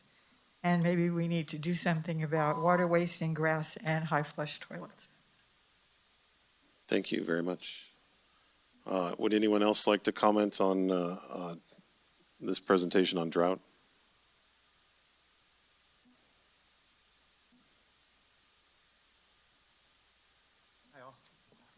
Hi, I'm Lee with Evergreen Lodge. Morning. And Supervisor Brendan, you asked actually the kind of critical question, which is what we're facing now something that is new or kind of status quo, or something that's really different this year? And I just want to give you a quick perspective on that. So we started Evergreen Lodge. We bought Evergreen Lodge 20 years ago, 2001. We had one well. It was great, 50 gallons a minute, great. And then as we expanded the lodge, we had a couple more wells on in 2004 and 5. And everything was going great. The drought hit, and we started having trouble. We drilled a couple more wells. We eventually got to the point where late in our summer season, we needed to truck water in from, with the help of GCSD, which was huge, but incredibly expensive, a few thousand gallons at a time, 45-minute drive each way to get water, and they helped kind of save our hides while we were trying to drill more wells and scramble to survive that stretch. We then continued to drill more wells, and we worked on reducing our water usage, so we put in gray water reuse systems, and we implemented conservation policies. We got our water usage down about 25% from over 22,000 gallons a minute a day, down to like 17, 18,000 gallons at peak season, which helped. But then over time, we've had to drill 14 wells, of which we have 9 working wells at this point. And each one of those, as Ricky pointed out, where we are, you have to go down 1,000 feet to get a well that's going to produce meaningful water. So each time we drill a new well, it ends up costing, with everything all in, about $100,000. And so this has been a really painful, unforeseen process. But eventually we got through it, and we actually in 2018, 19 had fantastic water production, felt like we finally had it behind us. And even this year, as we started the year, we came in and in spring, water production was great, feeling good, and obviously worried about the drought, but feeling good. And in June, we started seeing, after about an hour, our wells started suffering. As July came, right away, as soon as we turn our wells on, they'd start suffering. And now we are at the point where we are barely able to produce enough water to keep up with our usage each day. And within a couple of weeks, we're seeing the trend. It's very, very evident. It started very quiet, and it's been precipitous. So this is unique this year, and it is another drought condition separate from what we've been experiencing the past few years for sure. And in a couple of weeks, we are not going to be able to produce enough water for our guests, and we're going to be facing challenges again. And that's kind of where we're at. We're getting help from the county to try to quickly drill another well, and we have a site for that. And there's some new hoops we're having to jump through that we haven't had to in the past that we're trying to navigate now. So that's, as much as we can free up additional bureaucracy, that's a big win for us. And the county's been great at trying to help us sort that out with Rob and his team in particular. Happy to share any other info if you guys have questions, but yeah, it is truly a different situation now than it has been for sure. Yeah. Thanks. Thank you. Questions for Mr. Zimmerman? Yeah, I do. Thanks for coming, Lee. Yeah. How is your sister property doing? We are hanging on. One of the things we've done at both properties in order to try to survive is we've implemented a water filtration system that has allowed us to use wells that we couldn't previously use due to water quality. And so we've ended up investing in that, and that's allowed us to access new wells that were sitting dormant as the conditions have required. And so that has helped us. We're seeing the same type of fall, but we started at a higher level at Rush Creek, our other property. So we're kind of hoping that that trajectory allows us to keep filling our wells until we get past the peak season, which for us starts coming in around October. So at this point, we're looking like we can make it through. Time will tell. I was going to mention one other thing to you. Forgetting now. Yep, forgetting it, but on we go. Well, I'm wondering if maybe some of the other supervisors have questions or comments for you, and you may be able to think about whatever it was that. Sure. Any other questions? Yeah, thank you. And okay, yeah. It's definitely, it came from living for a while in Merced. Is, you learn quickly there's a shallow water, and you go all the way down through these clay layers, you get to millennia-old water. I know we have a very different hydrological map up here, but, if you're not hitting the flowing water that, over time, that's my concern. Is this a problem that we've dealt with before, or is this something that's going to be getting worse and worse as we're having to go deeper? In that, if, the same with neighborhoods, with our business partners in the community, especially those with, significant water needs.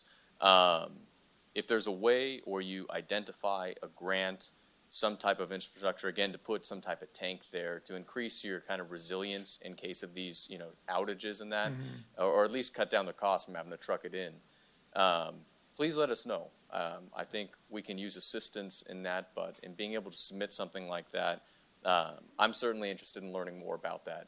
And I know you got some great staff out there, and I really appreciated touring.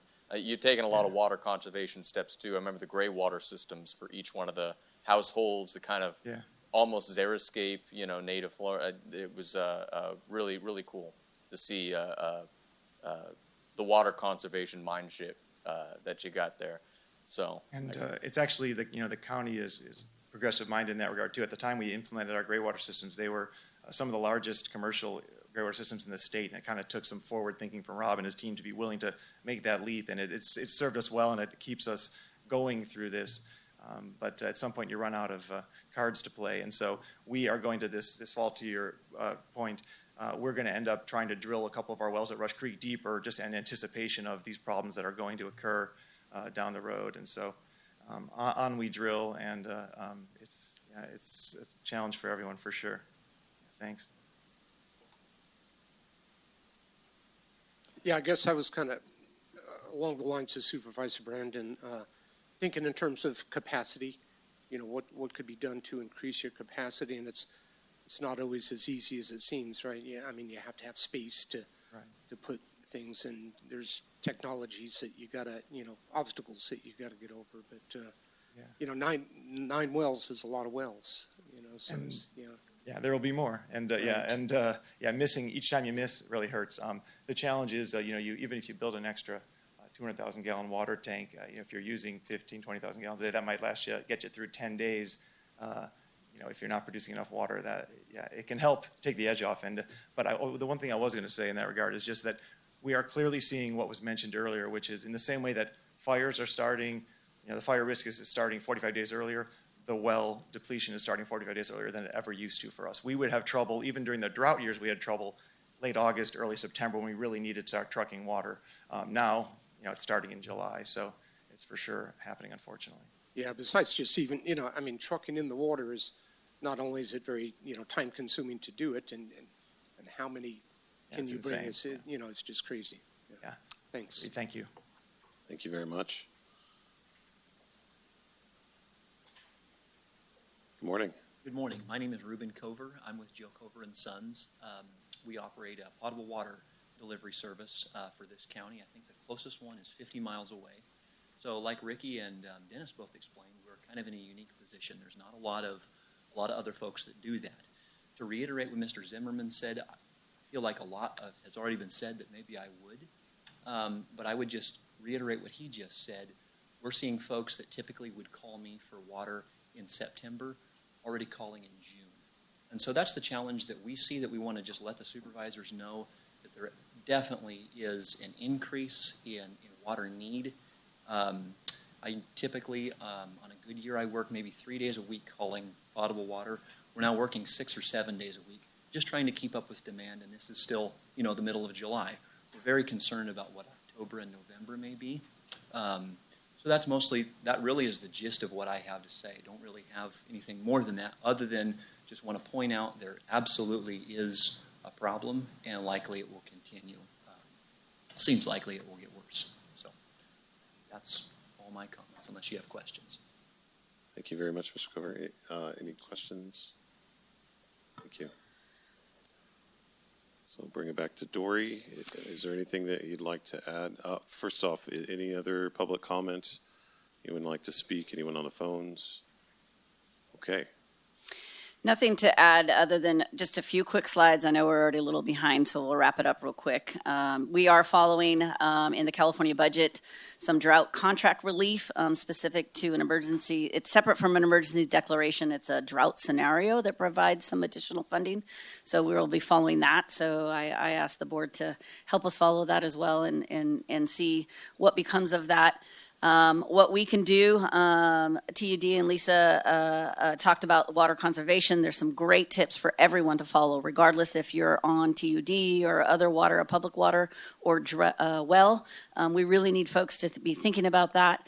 What we could do as a county, we are going to look at creating some opportunity for education and outreach. Maybe we're going to have a water forum or something where we can bring all of our partners in and talk about those conservation tips, but also some of those other alternatives for those folks. So we're going to work on that in our kind of group, our task force group, and we're going to be looking for funding and grants, and we'll come back to the board again every 60 days for the continuation of our proclamation, but we'll probably come back to you with some other ideas and opportunities because we think we're going to get an increase in demand from our community and our residents and our businesses. And we just have our contact information. We will put up a lot of information, including this as well as some resources that are out there currently for folks. So we are just recommending that you continue the proclamation of a local state of emergency due to drought conditions. Okay, well, you've convinced me. Is there any other comment by the board or questions? Supervisor Brennan? Yeah, Dory, thank you for the really detailed presentation. I really appreciate you also walking through, just about every level, you and Rob, of water and snowpack and, rain, everything coming in. Not so much a question, just a comment. One, and brought up that we have, 2 well drillers in the county. I would be interested in seeing what we can do, at least to send a letter on behalf of the air quality exemptions, because that's kind of a vulnerability for us. We get 2 folks that do that and retire. What do we do when the wells go dry? And seeing if there's some way to make sure that they got longevity with that. The second thing is, I'm very happy that we're going to be having our water policy committee. I'd be very interested, I think, just from your perspective for the future of that. This is a public meeting too. Members of the public are more than encouraged to attend it. We're going to have it this Thursday. Just send a message and I'll get you all the contact info. But how we can better work with IRWIM, Aqua, CSAC committees, these organizations related to our water policies. I sit on these groups, but haven't had as many county discussions at it, so sometimes I feel a little unprepared, and I want to make sure we're utilizing them to the full amount we can. And the last bit, and being, OES, I'm sure this is where your mind's at. Doesn't have to be right now, but either by email or the next 60-day, the worst case scenario. What is the, Rob, was it you that mentioned 2022 being this, someone mentioned that, 2022 being the scary year. What's a worst case scenario if this ends up being kind of unprecedented, and what actions can we take beyond just the educational elements? Because I do worry. I got a lot of wells in my district, and I think it's a lot of the ones that may go dry too. So it's a huge concern. Yeah, and thank you to where do you go? The Covers family for doing all the water deliveries too. Because we were going over some of those maps, and a lot of people out Jamestown, Sten especially. Their bacon was saved because you brought water out to them in the last drought. So thank you for that.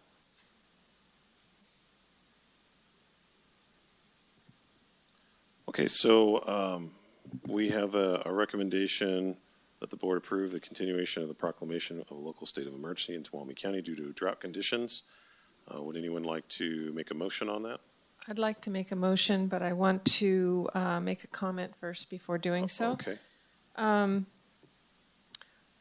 This presentation was great. We have a certain number of the community here in this room.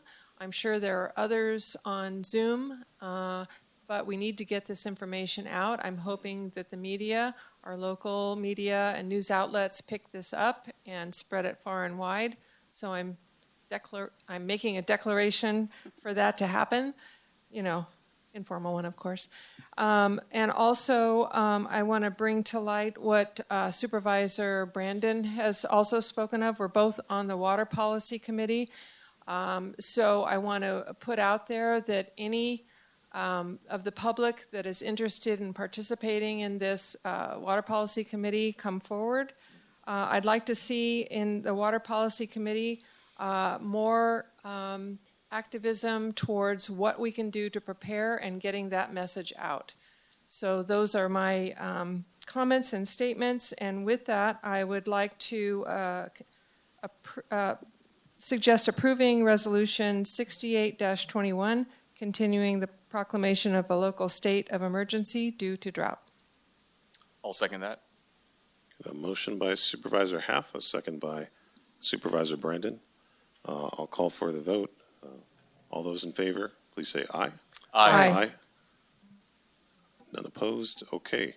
So motion passes 4-0 with one absence.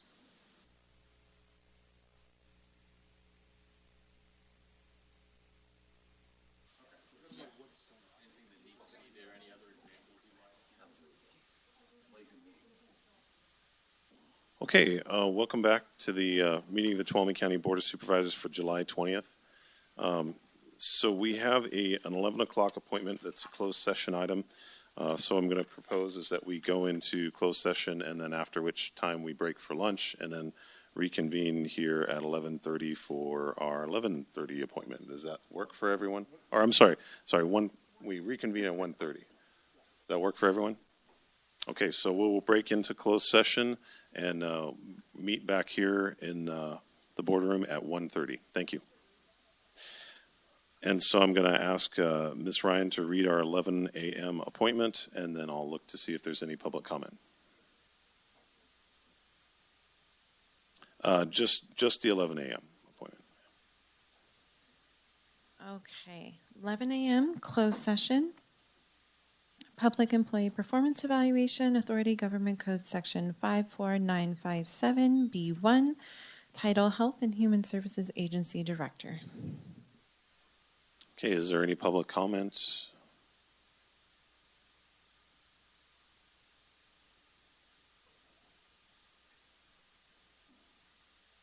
Yes, there is, because I think very highly of Rebecca, and I think she took over the program at a very difficult time that no one else would have or had ever undergone. So I certainly hope she's retained. Thank you very much. Would anyone else like to speak? Okay, with that, we'll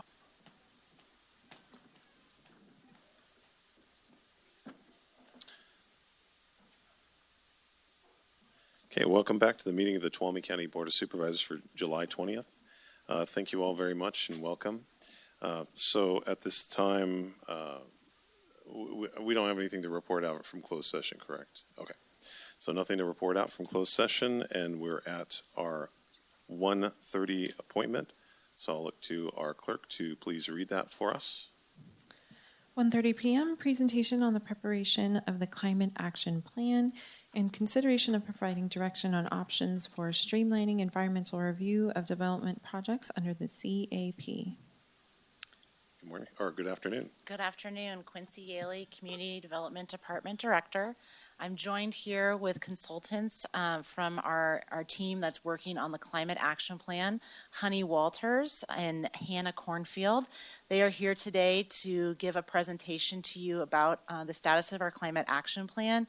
And we're looking for some feedback from the Board of Supervisors and the public regarding how we want the Climate Action Plan to be used in environmental review on future development projects. So we're not looking for decisions today. We're not reviewing a draft Climate Action Plan. We're just here to seek direction on a specific component of the project. But in doing that, we are going to run through a little bit of background about the project. Before I turn it over to Hannah, I just wanted to point out that Ascent Environmental was chosen by the Board of Supervisors to prepare this plan, and one of the reasons we chose Ascent was they brought along a subcontractor, Kearns & West, who specializes in public outreach.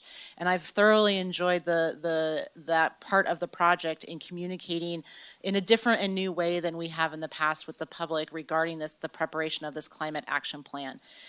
We've been to, many of you have participated in some of our workshops. We've been to several committees, the Natural Resources, the Planning Committee. I don't want to spoil it.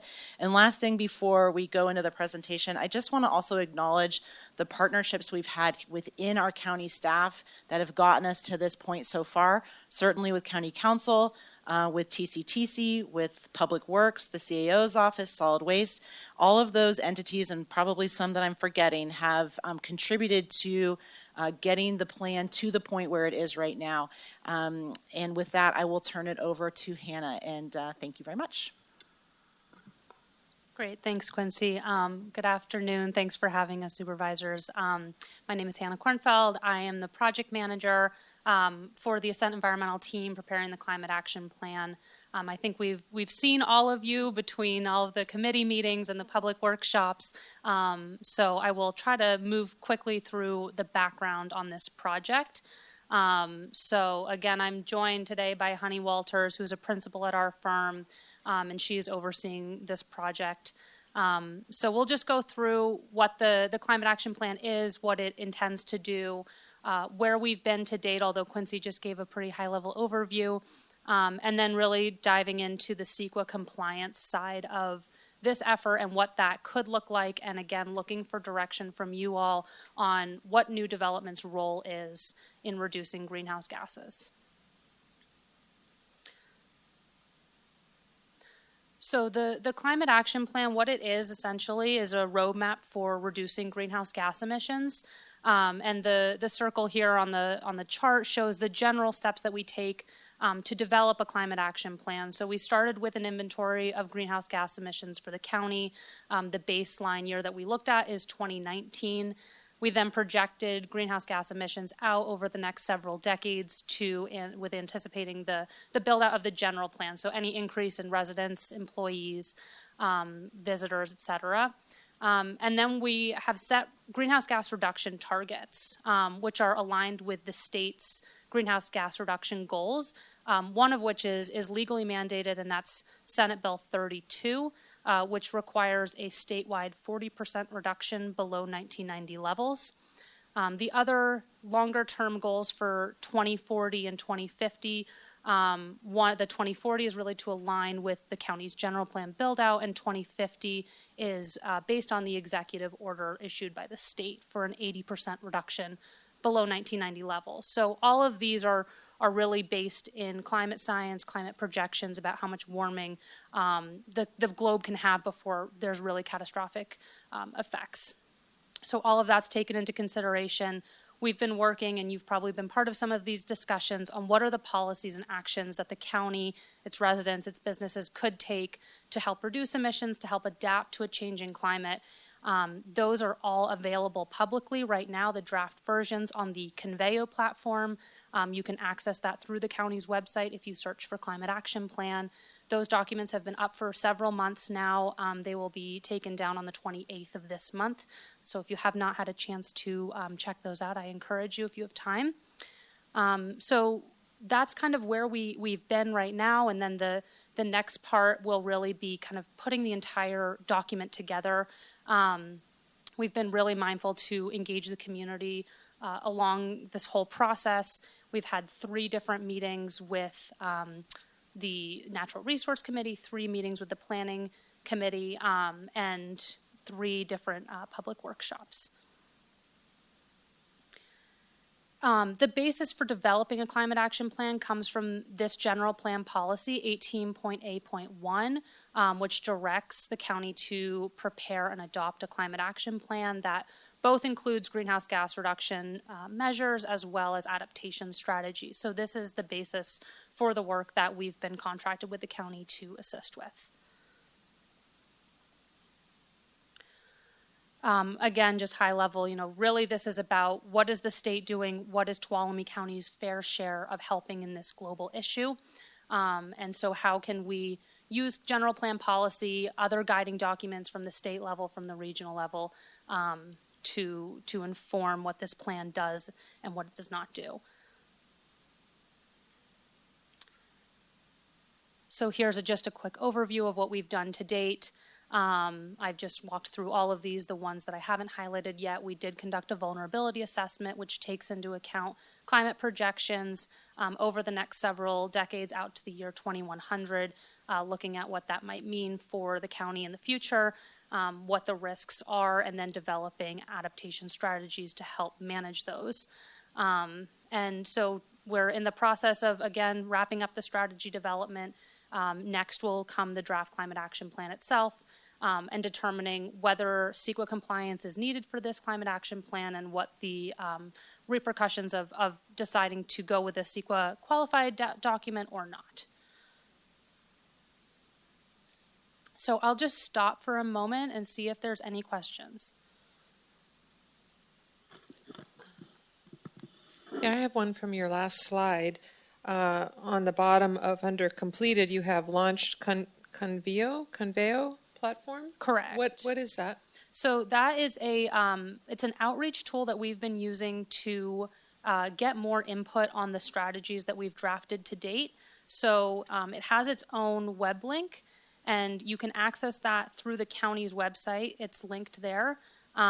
If you search for Climate Action Plan on the county's website, it'll direct you to an overall climate action planning page and then this Conveo platform. And so we have all of the workshops that we've hosted so far are all recorded and on that platform. And then all of the draft strategies are in PDFs that are that folks can come and comment on, whether it's suggestions, questions about the policies, which the policies are all informed based on the previous engagement efforts that we've done. Okay, thank you. Yes. Other questions? Hearing none? Okay, great. So CEQA compliance for climate action plans is not the easiest of topics, so I will try to keep this as high level as we can, but please stop me if I can clarify anything. So essentially, when we're talking about a CEQA qualified climate action plan, we're talking about a plan that can be used by individual discretionary projects when they're undergoing their own CEQA review.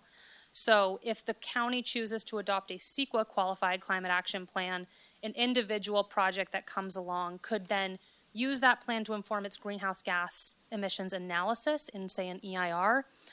If it is able to demonstrate that it can commit to all of the actions identified in the climate action plan, then it would be considered a less than significant impact with regards to climate change.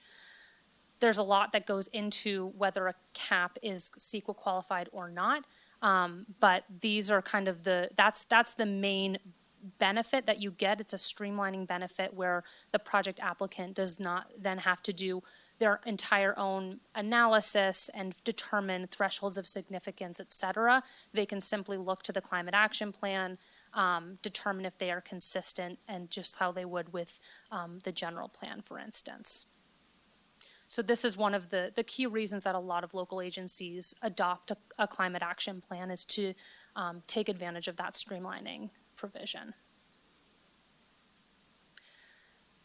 Climate action plans that are CEQA qualified are much more popular in high growth communities, particularly in cities throughout California.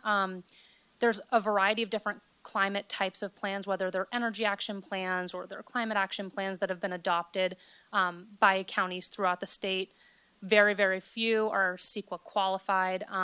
Butte County and Placer County are the only ones who have adopted CEQA qualified climate action plans, just to give you a sense of how often these are used by unincorporated counties throughout the state. So some of the considerations for adopting a CEQA qualified climate action plan, the pros I kind of mentioned earlier, but you know, it makes sure that the entire county is moving forward in unison in ways to reduce greenhouse gas emissions. And it realizes the various co-benefits of what was identified in the climate action plan, because it's actually implementing that plan through new development. It also can position the county for grant funding. A lot of times state issued grants look to communities who have CEQA qualified climate action plans and often offer grant funding for those that do. It's a very legally defensible option for project level analyses if they can demonstrate that they are compliant with a CEQA qualified climate action plan, and we've seen that play out in courts over the past few years. It also levels the playing field for new development, where everyone is required to meet the same standards. If this policy or action identified in the CAP is applicable to your land use type, then you would have to implement it to achieve a less than significant conclusion. It also aligns with a lot of state guidance and recommendations at the regional level. There are, however, some cons to adopting a CEQA qualified climate action plan. So the ability to tier and streamline from the climate action plan may draw opposition, because you're really tying yourselves to achieving the targets in the climate action plan and showing with substantiation how you're going to get there.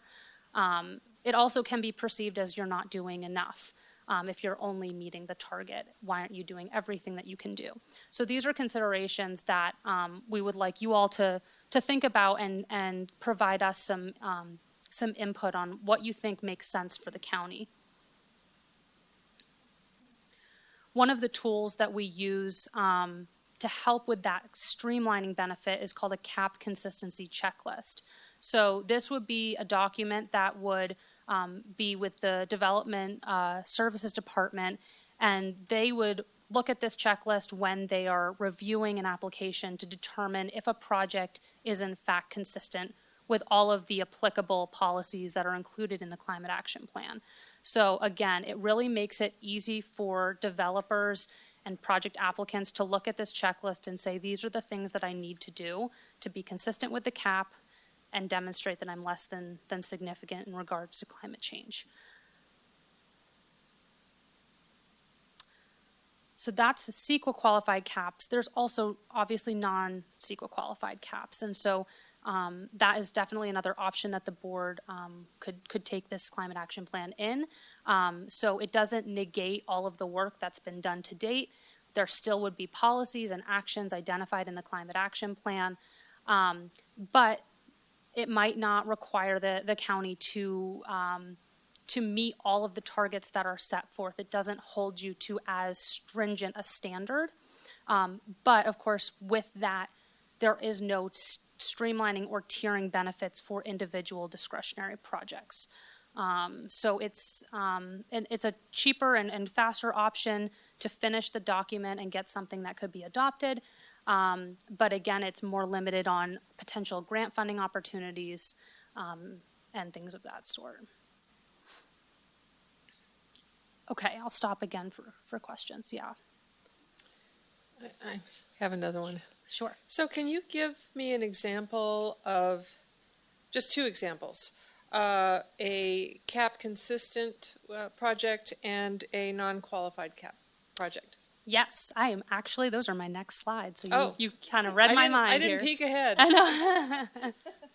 Okay, so yeah, we can definitely walk I'll through withhold the question then. Okay, great. Other questions? Okay. Yes, so that's what we want to walk through now is what would this look like in practice? So the first scenario here, let's say that the county does decide to adopt a CEQA qualified cap. A new project comes in, let's say it's a 150-room hotel. The project would be required to implement all of the applicable actions that were identified in the climate action plan to determine that they are less than significant in regards to climate change in their CEQA documentation. Now, what that list of actions that they would need to commit to is going to vary based on what ends up being adopted into the actual document included. So things that have been considered right now that are up for review on the Conveo platform include exceeding the building energy code for improved energy efficiency, installing on-site renewable energy like solar panels, on-site battery storage systems, ultra-low flow water fixtures, electric vehicle chargers, etc. So that would be if a project was able to use that. And so some of the benefits of that is that, again, it's helping to implement the climate action plan. So it's helping the county to meet its greenhouse gas reduction target that it set forth in the climate action plan.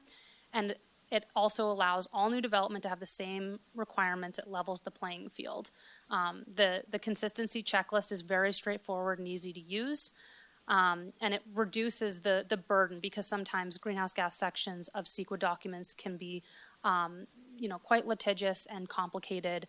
There's not a lot of guidance out there on how to do this in a really legally defensible way. Consistency with a qualified climate action plan has been upheld several times in court. The downsides to this situation would be it results in new requirements for both existing and new development. So while the new development may be required to do some of the items I just discussed to meet the county's climate action targets, it doesn't just come from new development because we know that there's not a lot of growth anticipated for the county. So there would have to be a lot of greenhouse gas reductions coming from existing development. So that would be placing potentially new requirements on existing the existing community. So that can be certainly challenging. It also would not probably help for projects whose operational years are beyond the year 2030 because this effort is really focused on meeting the 2030 target. So if a project came in with an operational year of 2035, they would not be able to use the streamlining benefit that the cap affords. If it's a CEQA qualified climate action plan, it would also have to undergo its own CEQA review. So the cap would have its own CEQA document that would analyze whether if all of the actions in the climate action plan could result in any significant environmental effects. And there's certain requirements that are set forth in the CEQA guidelines that a qualified cap would have to meet. So that's the first scenario. So maybe I can stop again if anyone has questions on how that would look.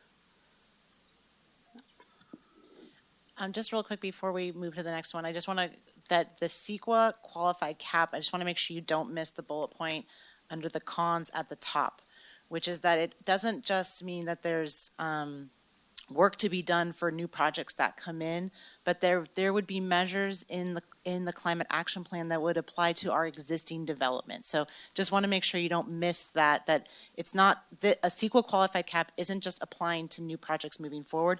In order to meet state thresholds and things like that, we would also need to reduce emissions for stuff that's already here. So we're going to keep talking about it, and so you can see the differences between the two, and we'll keep going. But I just want to make sure you don't miss that bullet point. I do have another question about that since you brought it up. Would this be on a case-by-case basis or blanket? If we adopt this, it goes and it applies to new development and existing, or we could decide on a case-by-case basis. How does that work? So the actions that you would include in the climate action plan that you adopt would likely apply to all development, both existing and new.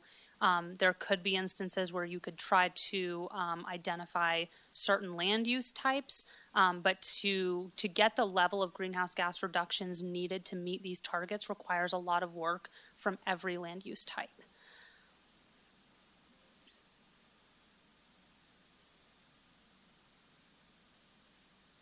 Sorry, it's having a little problem with the mic switch here. Have we completed any sort of survey on our existing businesses to look at the impact? And if so, have we reached out to businesses to discuss, the potential impacts? So we've presented all of these potential measures or adaptations or all of the new requirements. They've been presented in our workshops and in our public workshops. That's one of the reasons why we felt it was important to come here today, is because this is a fork in the road, and we wanted to make sure that before we went down either a qualified climate action plan, which sounds great, we're going to have streamlining. Who doesn't want streamlining?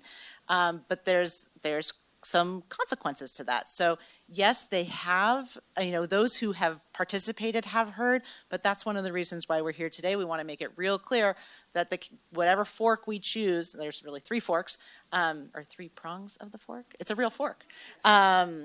Is that, we all go forward with an understanding of what those potential implications could be. And so that's why we're here. Okay, yeah, and granted, it's a lot more complex than it would seem, on a higher level. So thank you. Yeah, so we can certainly kind of dive into more discussion. I have two more scenarios to present you, and then we can really open the floor up. So another scenario could be, instead of going with a CEQA qualified climate action plan, we use all of the analysis that we've already done to derive specific greenhouse gas thresholds based on the county's target and the inventory that we conducted for 2019. So this is another highly legally defensible approach, and it would not require the county to go through a CEQA qualified climate action plan. So instead, let's say the 150 room hotel that's proposed now has to demonstrate, they would model what the potential impacts would be of their development and then compare that to a numeric threshold. So that's how a lot of CEQA documents have typically approached the greenhouse gas section. So it's certainly in the realm of what's kind of normal, but these would really be specific to the county and would provide that additional level of defensibility for future applicants. So again, by deriving that specific threshold, it's based on all of the local data, which is really designed to meet the county's greenhouse gas reduction target. So it would align with what the cap is doing, but it would allow the individual developments to determine how they're going to mitigate their greenhouse gas emissions. They would not all be subject to the same list. They could choose what that looks like for them. Another benefit to this scenario would be, I mentioned before that after 2030, a CEQA qualified climate action plan would not provide that CEQA streamlining benefit. Thresholds could be developed for different operational years going out several decades. So they could be used for a longer period of time by project applicants. Each year would have a different numeric value because the greenhouse gas reduction targets get more stringent with each decade. So the downsides to this scenario, it's not the level playing field that the CAP offers. All development would be able to mitigate differently. And the thresholds actually do not have to undergo CEQA review. If the county would like to do that, it's possible, but they actually do not have to undergo CEQA. And then the third scenario is the non-qualified cap. So if the same project is proposed, then the applicant would need to address their greenhouse gas analysis in their CEQA document in accordance with the CEQA guidelines and guidance from the Air District, which is what happens now. So it would not be a change in the approach. However, one of the considerations is that this has become a more litigious environment, particularly around this resource area in CEQA. So again, just thinking about the options for the county and potential legal defensibility. So just to wrap this up, this third option, a non-qualified cap, would not change how development is currently analyzed. It would continue to allow development to mitigate greenhouse gas emissions as they see fit, and the cap is developed more quickly and cheaper. But the downside, there's no streamlining benefit, and there's not great guidance out there right now on how to address greenhouse gas emissions if a jurisdiction does not have a CEQA qualified climate action plan. I want to just note that scenario 2, the thresholds scenario, does not require a qualified climate action plan. Just to be clear, there's 2 non-qualified climate action plan scenarios, both with a thresholds option and without. So the questions that we would like to pose to you are which of those scenarios might work best for the county, and should the county pursue a CEQA qualified route or a non-CEQA qualified route? And part of that is just thinking, what should new development be required to do? So I'll stop there, and again, happy to answer any questions. Questions? We'll start with the. Oh, okay. I didn't see anybody. Well, I don't have to go first. Go ahead. All right. Go ahead. David, you go ahead. Okay. So whatever method that we choose in moving forward, what happens, for the county's perspective if we don't meet the greenhouse gas thresholds, by target year, and kind of along with that, can we start out with a plan and then amend it, and if so, what's that process? Sure. So there is nothing that is requiring the county to achieve that 2030 target. The general plan policy just requires the preparation and adoption of the plan. It needs to think about and consider the 2030 target. So if the county opts to do a non-qualified climate action plan, there is not some additional requirement that you're then missing. And certainly climate action plans are frequently amended every several years, updating the greenhouse gas inventory to determine how much progress has been made, what's been implemented. So there's always the opportunity to revisit whether the county might be ready to pursue a streamlining benefit at that point. And just to add to that, when the general plan was updated, there was an initial recognition that this day would come, that we would get to a point where completing a qualified cap that met this, that did meet the state targets would be too financially difficult. just on our property owners, on the county, on businesses, on future development. The fees would be too much. There was a recognition at that time that we may not be able to achieve that, and that's why the language was drafted that way. It was, let's put a climate action plan together and look at it, but it didn't tie the county to specifically meeting any state threshold. Yeah, like you mentioned earlier, Quincy, you know, the having the streamlined process is attractive. The non-grandfathering per se of existing, you know, that's got some, you know, could be some pretty serious implications. You know, I'm just at this point, I'm kind of I'm thinking about the CEQA with thresholds. You know, the county-specific thresholds that we would develop. It seems to be, in my mind, a pretty good alternative to. It's not quite there, but it still has some legal defendability, which I think that's real important because we can get tied up in that pretty badly. So that's all I have for now. We'll see what these guys have to say. Thanks.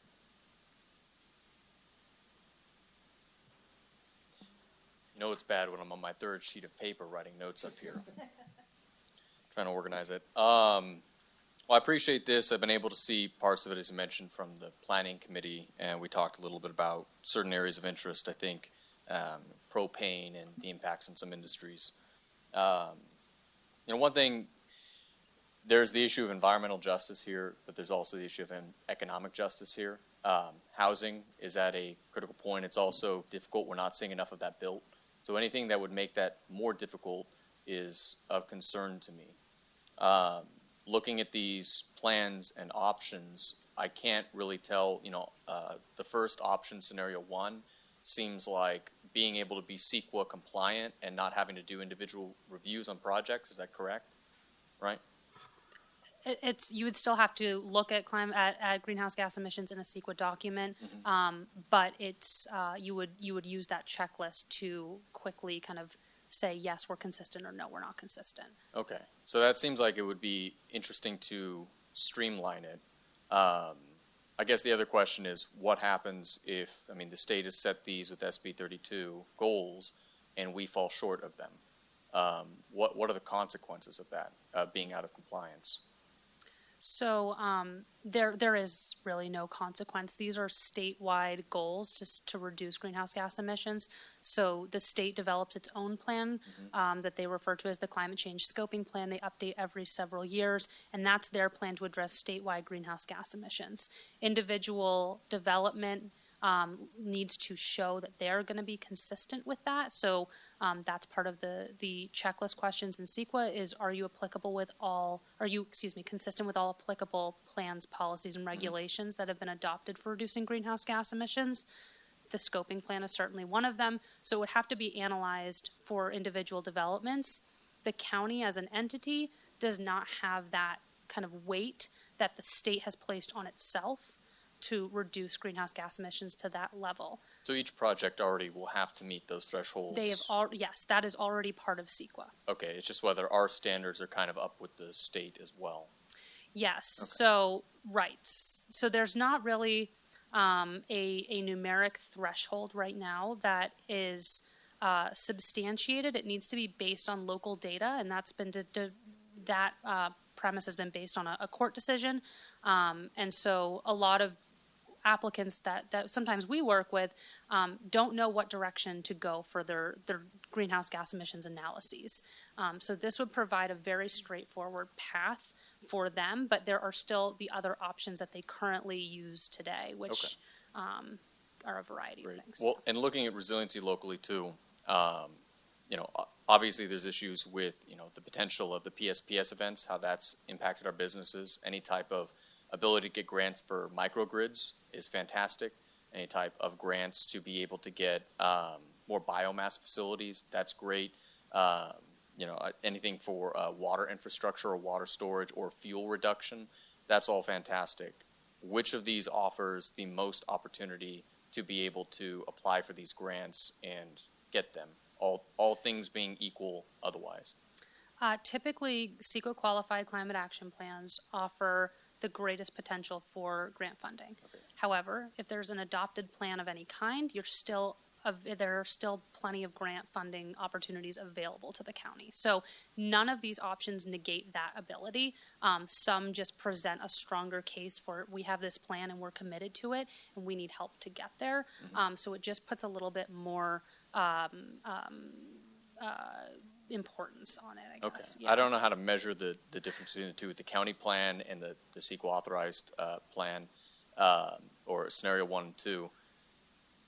I don't know. I don't know how to measure compared to those, which one would offer more grant potential, but is it a minor improvement in our grant application, or is it something like it's opening up funding that's not available to us otherwise? I know that's a poorly worded question, but I don't know how to do that one better. Yeah, there's not, unfortunately, there's not a perfect answer. There are no grant funds that I know of right now that say to receive them, you have to have a qualified climate action plan. Okay. So that said, I mean, when an entity is reviewing plans, if there's one that maybe has more teeth, there could be an inclination that maybe there would be an increased opportunity for them to get the money. That said, you all have still under a non-qualified condition. You went through the process, you adopted a climate action plan. I think what that climate action plan would show is that you do need money, you do need assistance to meet such an aggressive goal. So, I mean, honestly, it's a little bit hard to say. Okay. Yeah. Is there any type of, between the plans, threshold level 2? So we had Representative earlier, Rush Creek and Evergreen. You know, they've got gray water systems. They think they're looking at alternative energy. These larger projects can do that. You know, I think they can build that in and have an economy of scale that works. My biggest concern is how this is going to impact a local auto shop that is a family business, those types of things. They don't have the money to invest in a very expensive fume capturing system or whatever it may be. Is there some way to exempt some of these, you know, based on capability? So this can be for some of the major contributors, but potentially not somebody doing a permit or renovation on their house? Yeah, I think that's where the sort of non-qualified option comes in. If the county chooses to pursue a CEQA qualified climate action plan, it comes with a cost. You know, the benefit is you are able to do that streamlining. The big negative is, as per one of the bullet points, there's going to be quite aggressive action on new development and also existing development. What we see when we do these kind of climate action plans for incorporated, more, you know, ruralish counties, it's very, very difficult to get to that 2030 goal without aggressive action. And there's not a lot of things that can be left out. There's not a lot of like, oh, well, maybe we take this off the table. It's almost like, you know, everything, you know, and the kitchen sink kind of situation there. And that applies to non-CEQA efforts too? It does not. So I think the non-qualified route is you do your emissions inventory like we have. We develop a target, and you know, we try to do the best that we feel is feasible, what makes sense for the county. It likely, you know, we haven't done the numbers. We're still at a fork in the fork. And so then, you know, it probably would come up short. And this was actually recognized in the EIR for the general plan. So I meant with one of the qualified plans, Oh. if we're trying to follow CEQA, but then there are projects that do not have to go through CEQA approval, would they still be held to that standard as well? No, so if it's exempt from CEQA, then Yeah. it does not have to demonstrate compliance with the climate action plan. Okay, that's helpful. But that would only be for a new project. It wouldn't be for existing development. Right? Another concern too is related to, I think, cap and trade and CARB in how we're measuring greenhouse gas emissions. So for, you know, wildfire obviously is a huge concern here. Just Googling it, but, you know, 2020, the wildfire emissions were 112 million metric tons of carbon, equivalent of burning about 6.3 million homes as far as lumber and all of that stored. Is there a way that, especially as Tuolumne County, that's kind of a unique thing to us, we have a lot of this burned area that needs to be replanted, that those efforts are able to be taken into account?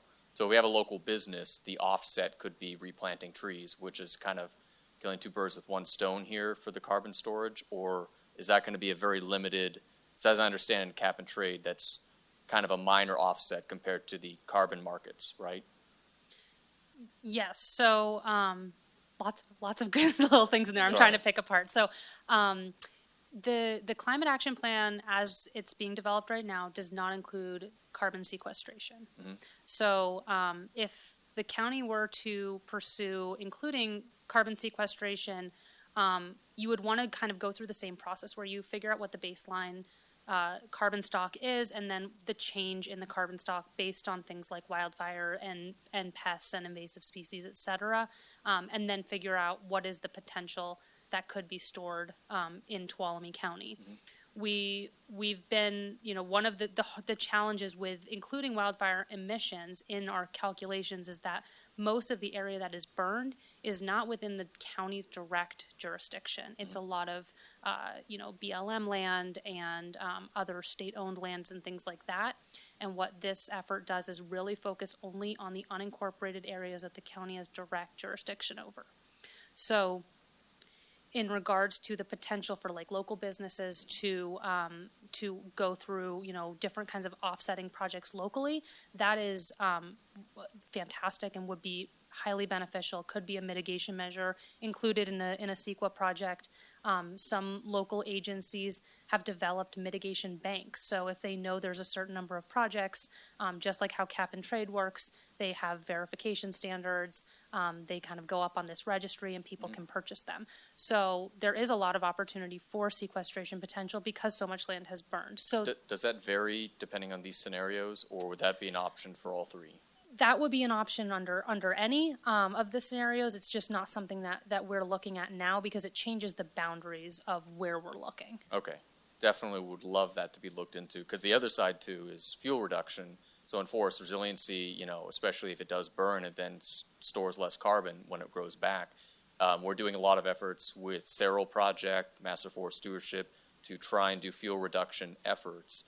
Is there any consideration there of what we're doing for thinning efforts to increase the carbon storage and kind of resilience?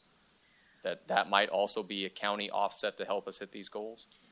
All of these activities could be counted if there is enough data available and can be verified as actual projects. Okay. But yeah, it's not under this current effort. Okay. Definitely one issue is propane that was brought up. I understand for other areas of the state, it might be a little different. It's kind of having a nice gas stove. Up here, it's an existential issue for a lot of people. There are places up in the pines that can't get solar energy. Battery banks might last a couple days, but they might be out for a week. I know that was an issue brought up, and that's, for us, a very important thing. I think those were my main concerns there, so thank you. Let's see if I can remember all my questions.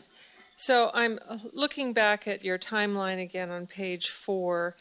I see what you've completed. You're going to be coming up with a draft CAP, Climate Action Plan, and what is involved in CEQA compliance determination?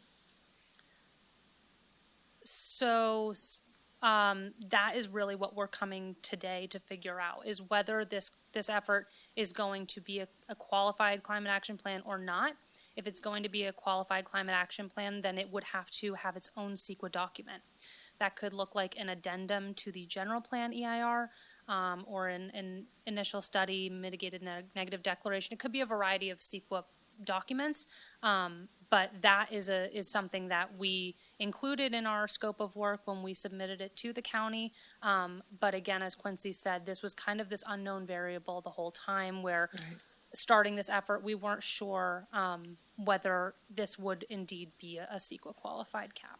So what you're wanting to know from us today is whether we want to go for a CEQA qualified CAP or not. Essentially, yes. Okay. And I do have some questions about that. Let's see if I can find the page. Okay. Under scenario number 1 on page 9, under the cons, you mentioned the CAP must undergo CEQA review, whereas under scenario 2 on page 10, you talk about county-specific thresholds. Thresholds must undergo CEQA review. That's actually not correct. Okay. Yes, we didn't catch that quite in time for this Okay. presentation. Thresholds do not have to undergo CEQA review. Some lead agencies choose to do CEQA review on thresholds, but it is not required. Okay. It does seem to me like scenario number 2 offers more flexibility, a lot more flexibility in how people want, developers or whoever is working on a project, how they want to mitigate the greenhouse gases, because they'd still have to, correct, under this? Okay. And then under scenario number 2, would existing buildings, existing developments need to do anything? No. Well, that answers all my questions.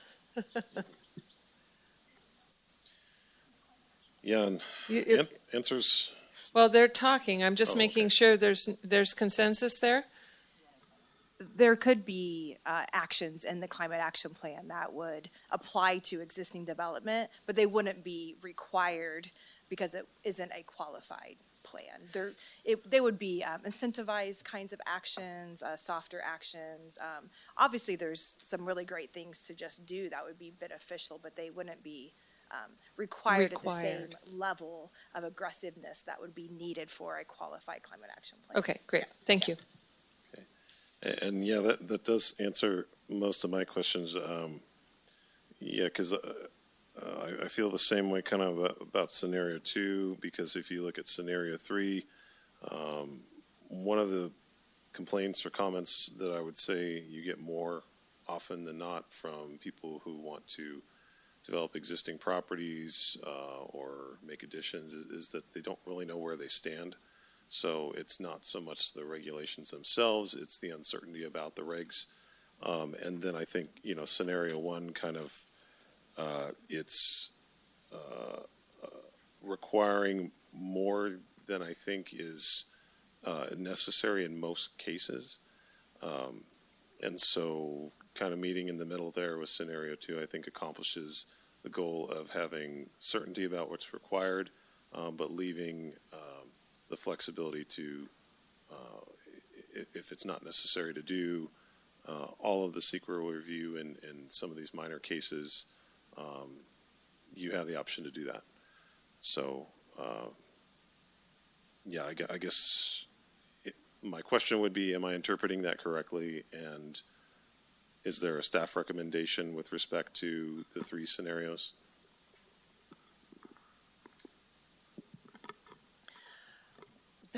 We didn't put a staff recommendation in the report because we really wanted to make sure your board understood the different options. Certainly, you're asking all the right questions. You've brought up all the important nuances of each of the options, benefits and challenges of each one. Option 3 is sort of business as usual. It's sort of, we went through the motions to prepare a climate action plan and we've got really nothing to show for it. Option 1 will place very strict building upgrades and other types of infrastructure upgrades on existing structures in the county, which could be cost prohibitive for a lot of our residents. So option 2 is kind of the middle ground that we brought you to make sure that we wanted to hear from you on, where does this county see the climate action plan going?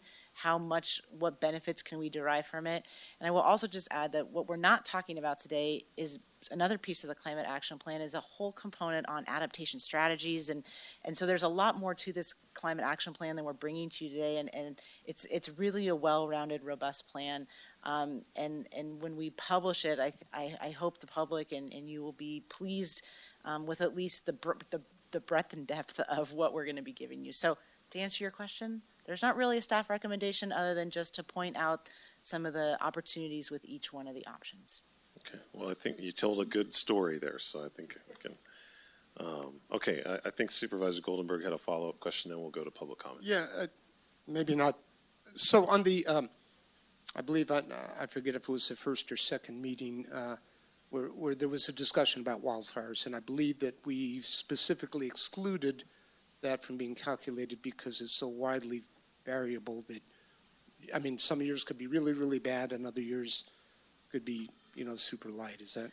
Yeah, so we mentioned briefly that the plan does not address wildfire because the fires are generally burning in areas outside of the county's control. And this is a document that we want to apply to new development within jurisdictions that we have authority over. However, we heard the public loud and clear with their concerns regarding climate change and wildfire, and you will see when we bring you the climate action plan that it's kind of a climate action plan on steroids because we added in a lot of adaptation strategies. We went back and changed the scope of the work to be responsive to the public's obvious concern about how does climate change play a role in my day-to-day experience with wildfire in Tuolumne County. So it's not it's not necessarily related to the CEQA analysis component of the project, but it is in the climate action plan in its own special place. Yeah, and I hear you. I mean, obviously, with the amount of federal lands we have in the county, but there's still areas that, under our control that, would burn as well. But I appreciate the explanation. Thanks. I want you to know that you're teasing us by telling us that there are adaptation strategies without telling us right now what they are. Well, we've told they're up on Conveo. They're not a secret. So Okay. These are the strategies and we've presented them to the Natural Resources Committee. We presented them to the Planning Committee. We presented them in a workshop. So I'm not saying I'm not giving out the secret passcodes. This is public. We are anxious for the public to comment. We've sent out press releases. We've done social media posts, all this stuff. We're really excited and want to continue to engage the public, not just in the meetings that we've had, but sort of on this back end to look at these really exciting possibilities for the county moving forward that do address wildfire. And so we're hopeful that you just go to the Tuolumne County homepage, up in the search bar in the top right, type in Climate Action Plan. It'll take you to the project webpage. And from there, you can look at all the past the information we've published, the recordings of our meetings, and this Conveo platform. And as I said, this is why we hired this team, was because they brought a component of public outreach that was exciting to bring to the county. Okay, is there anyone that would like to speak on this? We'll go ahead and open public comment portion.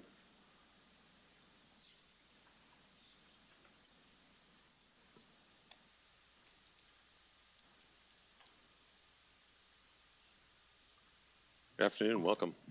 Good afternoon. Thank you. My name's Jim Phelan. I'm on several committees, commissions, whatever. And I was involved with some of this on Zoom meetings, and I hope you forgive me because Zoom meetings aren't worth a darn. So maybe I missed some of the stuff that they said. Starting out with the Climate Action Plan, there are 2018, 19 numbers. One of the first things that got our attention was OHVs caused 16% of the pollutants in Tuolumne County. Is that right, Mr. Goldenberg? It seemed like we were all quite shocked. I remember there was a discussion, but I couldn't, I don't recall. Which seemed really high. Which made me suspect some of the numbers that were presented to us right from the get-go, and I never did hear a clarification of that. And if I missed that in a after meeting, I'm sorry. But that was where we first went. And the next thing is we pushed from the Natural Resources Committee, Forest Health, what you were talking about. And as we all know, Forest Health can help carbon sequestration quite a bit. But while the county might not directly have control over that, they do have control over the Forest Service through YSS and other means. So we do have some input to the forest. The forest is very important. We have a unique situation in any of the Sierra and Nevada counties that maybe we can suck out some of the carbon that's so bad that as a small guy back in the 1990s, we tried to put carbon dioxide and water out the exhaust pipe. So go figure. Those are a couple points. We do need to figure forest health in our equations. putting all this stuff on, especially, as you were saying, old people in their homes, and under scenario number 1, I don't think you really want to go there, guys. I think there's going to be a lot of people upset. Use the forest to help you. Thank you very much. Is there anyone else from the room that would like to speak? I think we have somebody on the phone. If there's no one else from the room, we'll go ahead and go to the phones.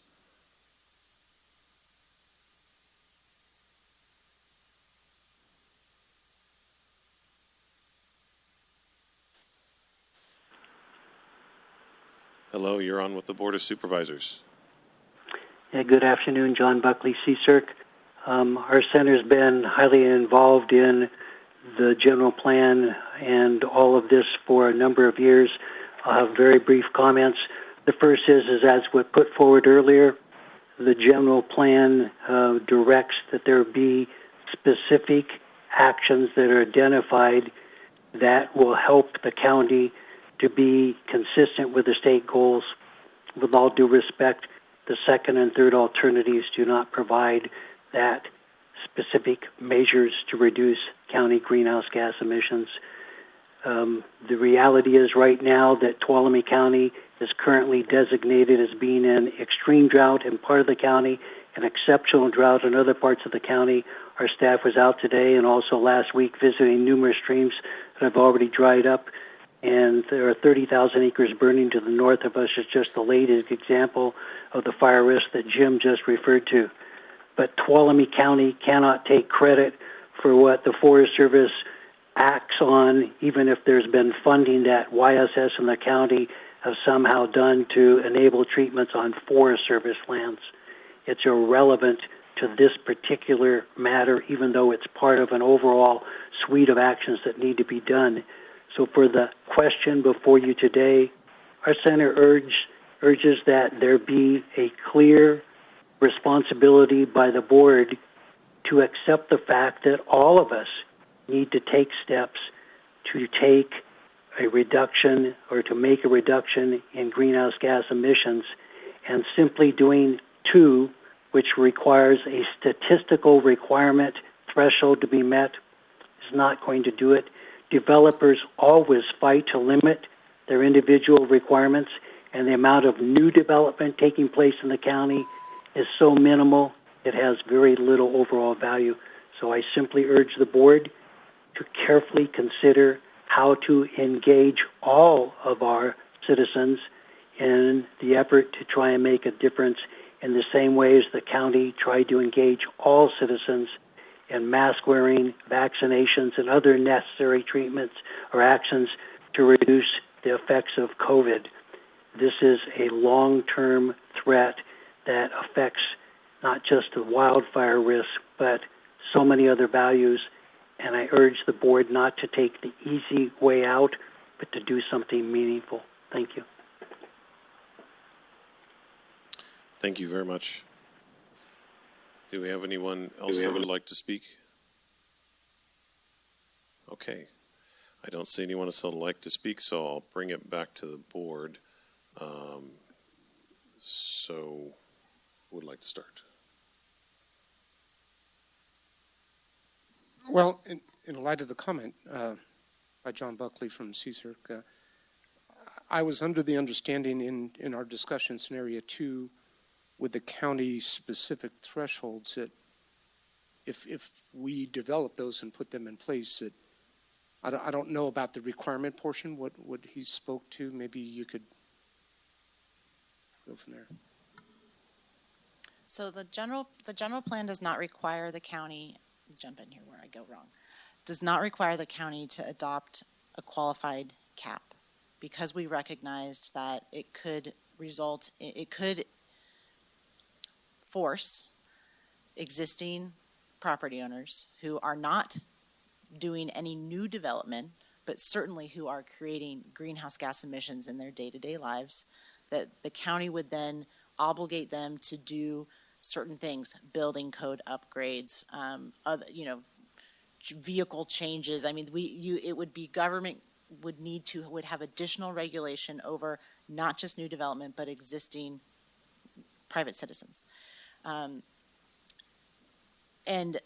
the plan that we're proposing does not take credit for any carbon forest sequestration. It's only what's within the county's jurisdiction. And so, and that's why the qualified versus non-qualified is an important topic, because even if we had no new development to tie future GHG reduction measures to, just the existing county emissions don't meet the state guidelines. And so even if we were zero development, all the responsibility, as Mr. Buckley said, would be on the responsibility of our existing citizenry. So that's a big thing for me to make at a staff level decision, which is why I'm here before you today, is to get that direction of, is the board's desire to look at specifically to GHG reduction measures on new development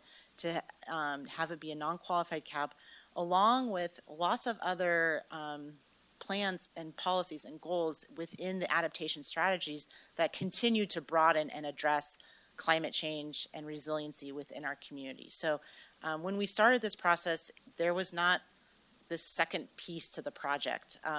Ascent proposed it, and I said, oh, we don't need that. We just need a list of mitigation measures that developers can implement at the time to be less than significant. That's all I want. And so as we started talking and listening, that list, that in order to be a qualified cap, became longer and longer and longer, and that list could be infinitely long, and we still will not meet the state's thresholds just by addressing new development alone, which is why we're proposing or suggesting or asking for your consideration of alternative methods where we can meet the requirements in the general plan, but also recognize that there would be that we're not asking existing citizens to go in and retrofit their homes. Is something that we would not be asking, but acknowledging that there's other adaptation strategies that the county can support, other measures that we can take that can also help offset GHG emissions. Okay, thank you. I appreciate that. If only we had one more option, right? That didn't have that portion in there on the existing. Well, and that's why, Supervisor Goldenberg, we gave that chart of what other counties are doing, because so to also provide some context for you in terms of what other rural counties are able to achieve. And so when you have a jurisdiction that has a lot of new development, it's a lot easier to have a qualified cap because you can place the entire burden of GHG reduction on new development. We don't have enough new development here to handle that burden. So therefore, if we're going to do a qualified climate action plan, part of the burden will be, part of the work that needs to be done will have to be done on existing structures. I understand. Right. Thank you. Yeah, and that's kind of, this chart tells a lot, because you look at the counties that have both a climate plan and a CEQA qualified plan, are orders of magnitude larger in terms of the amount of development they see every year. And I agree completely that carbon emissions and GHGs are a threat. We're seeing it every summer, earlier fire seasons every year. But when I think about the humble residents of District 2 and their total contribution to GHG emissions in the state and in this country, it's relatively minuscule. It doesn't even register. But asking them to take on the burden of solving this problem completely when they're not the originators of these problems, that's where I have difficulty. No, the situation is what drives this. If we were having 1,000-unit developments coming in, if we were building interstate highways through Tuolumne County, we would probably have to look at a more stringent CEQA qualified plan because the situation would call for it. but I don't know that we're there yet. And I don't see that the character of the county is going to change significantly toward that direction anytime soon. But, and correct me if I'm wrong, we always have the option to become more strict if we so choose down the line in the future. We do, and certainly, and the draft adaptation strategies that are up, that we're asking for input on right now, those can be worded stronger, you know. So if there's something, you know, that's a measure in there that resonates with you or resonates with a member of the public, that we've kind of added in as a soft suggestion, that the board feels, you know what, we should be doing this, you know. And some of those things are county initiated actions where we would you know, put county time and effort and funding towards implementing new programs that related to wildfire resiliency and things like that. Some of those are things that local residents can do. So it's really a wide variety of other ways to look at GHG, albeit at this point not requirements as would be in a CEQA qualified cap. But there are other things that the county can do to help move the needle in towards reducing GHG emissions.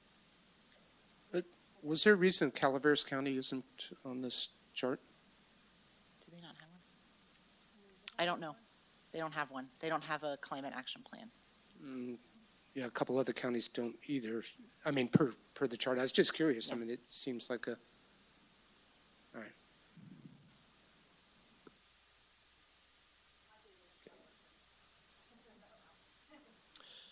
So, in considering these options, we do have unique local conditions here that are exceptional compared to other counties. As Chair Campbell mentioned, I think, you know, relative to our population in the state, we are a very minor contributor overall. And it's a really high burden because not only are we a small contributor, but we also have a relatively poor community compared to a lot of areas much more well-funded to be able to address some of these things. For those reasons, that's why scenario 2 seems to be the ideal kind of compromise. Local control is exceptionally important in this, where we have the capacity to make a meaningful policy that will address this, that will not place a huge burden. We should be, you know, assertive in that. But we can't just have an across-the-board standard that compares us to other areas that are not similar to ourselves. The reason I consider 2 over 3, I think there will at some point be some issues with compliance with the state, and we need to be planning for this now. This was passed in, I think, SB 32 2006 and approved by CARB 2008, right? So it's been around for a long time, and here we are 2021. We need to be looking at this because there's a point when, you know, it's very likely there may be non-compliance kind of issues with the state, and grant funding so important here. If we lost some of that, I mean, that's more than 50% of our budget, I think, you know, we get different grants for. Some of that. Scenario 2 also seems to be the most clear and consistent with other counties. As you mentioned, a lot of them are pursuing this. If we continue the business as usual option 3, I don't think it will be consistent. And a lot of these projects already have to go through many of these steps with the state. I'd rather they were able to do as much as they can locally. As far as the second question you had for what can new developments do, it's like a $100 billion surplus at the state. And I try not to just rag on the state for any particular reason. But this is a good one, is that, you know, while we've seen more money into fuel reduction, replanting efforts, forest management year over year, with that money, there could be a multi-billion-dollar investment in making Tuolumne County, as Jim mentioned, not just an area that's trying to meet our greenhouse gas, but I mean truly a carbon sink here. We have so much potential to replant a lot of this land and trap tons of carbon and prevent some of these wildfires that put up all kinds of noxious gases and greenhouse gases into the atmosphere. And if the state wants us to be that type of a sink, that type of a green area, they need to put their money where their mouth is. This is an opportunity to not only save lives and help our economy, but really, I mean, rebuild the environment. It's a lot of wins. So I know that's not to you all, but I guess if the governor happens to be watching this, you know, I think that's an opportunity with Tuolumne County to make us a carbon sink. I think we need to simplify it in our code where the state mandates it. It's something that local developers will already have to do. We should have it in our general plan. There's no reason to make a lower restriction here that then they find out later on through the state they're going to have to meet anyways. I do think that there should be some consideration given by the capability to pay for low-income residents here. I think it's okay to have stricter standards when we're having these large projects coming in. They have more capability to pay and realize the benefits of these investments, big solar panel and not having your electric bill, that a lot of people that are locals, as mentioned, some of the elderly folks here, they're just not going to be able to do. It's not in their capability. And last is emphasize and absolutely maximize what low-cost and no-cost options do we have for future developments where maybe it's planting something different, maybe it's installing a different type of fixture, but it's not necessarily an increase in cost. All those options, we should adopt as many as we can because those are, I think, the easiest fixes there. So emphasizing low-cost, no-cost options. Thank you. Okay. Yeah, and I assume that the governor always watches everything that we do. I mean, what else could he possibly have to do? We're the most important constituents. So, we do have one person that would like to that called in after we closed public comment that would like to speak. Is the board open I haven't made a comment yet. Okay. Well, would you? Would we be open to allowing public comment to speak before we finish making our comments? Everybody okay with that? Okay.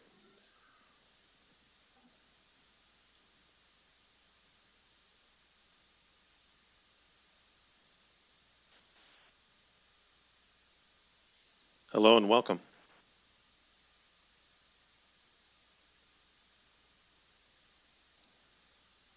You're on with the board. We can't hear you if you're talking.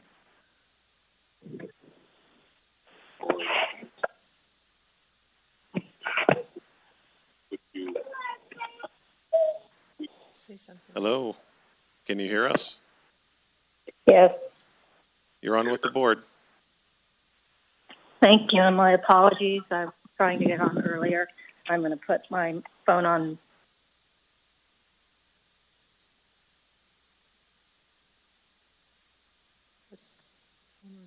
Okay. So I think did we lose? Sounded like that was Sherry. She put her phone on mute. Hard to unmute it. If you can hear us, Sherry, we can't hear you, so you can unmute your phone. Yeah, am I on? Okay, now we can hear you. Go ahead. I'm sorry, guys. I really tried to catch pieces of this, and I kept getting kicked off. But I would really ask that you think about the carbon, the CO2 emissions that are associated with the SRA. If I think of Tuolumne County fire, we're on. We can look at last year with the fire. Pardon? With a fire that was associated in the Groveland corridor. And I also think that we want to make changes that are going to be significant and that are really going to make a difference. And when I look at some of the mitigation measures that we're talking about with houses and the cost-benefit analysis, when you see the true benefits we will have if we really incentivize woodlands, and that would be including the SRA, which I believe is part of the calculation and can be clarified. When we look at some of the industries that we have put such intensive mitigation measures around, and I would point specifically to transportation. We have huge issues with transportation now because it is so difficult to meet thresholds for the trucking industry within the state of California. And yet the advances that we get for that cost are really minimal when you look at some of the other contributing factors of gas. So thank you for allowing me to come on and appreciate this conversation. Thank you very much, and Thank you for sticking with it. Okay, so is there any other, since we've reopened public comment, I'll just ask one more time. Is there anyone on the phones or anyone that would like to speak? Okay, so we will bring it back to the board. Apologies, Supervisor Heff, take it away. Well, I don't have too much to add to what's already been said. I think it sounds to me from everybody's comments on the board that we're pretty much in alignment here. I wanted to mention that I don't think any of us, and I'll speak for myself at this point, I don't want to stay with the status quo, which is the non-qualified CAP. I think we'd open ourselves up to litigation in the future by maintaining that. So that's really not an option for me. Going to scenario 1 and scenario 2, I'll go to scenario 1, the CEQA qualified cap. You know, I know Mr. Buckley brought up the pandemic that we've been through, and I'm going to use that for an argument the opposite of what Mr. Buckley has said. We've been through a lot, and there are people on the edge right now with their financial situations, and we don't need to add this right now to their burden by adopting the full CAP, CEQA qualified CAP. We don't need to add that. Now, that's not to say down the line, if we have a lot of development, we might want to change our minds, and I would hope that we would have a chance to do so. And it's not to say that we can't look at the kinds of things that we can do and the strategies that you talk about, you know, the public weighing in on those adaptive strategies and seeing what we can do that maybe is a little bit more. So I do like, for all those reasons, I do like the second scenario, the county-specific thresholds. I think it just gives us the flexibility we need right now, and we can take the responsibility to add some things that we think are significant that would make a difference for our county. But I don't think asking citizens to retrofit their homes at this time is a prudent action. Thank you.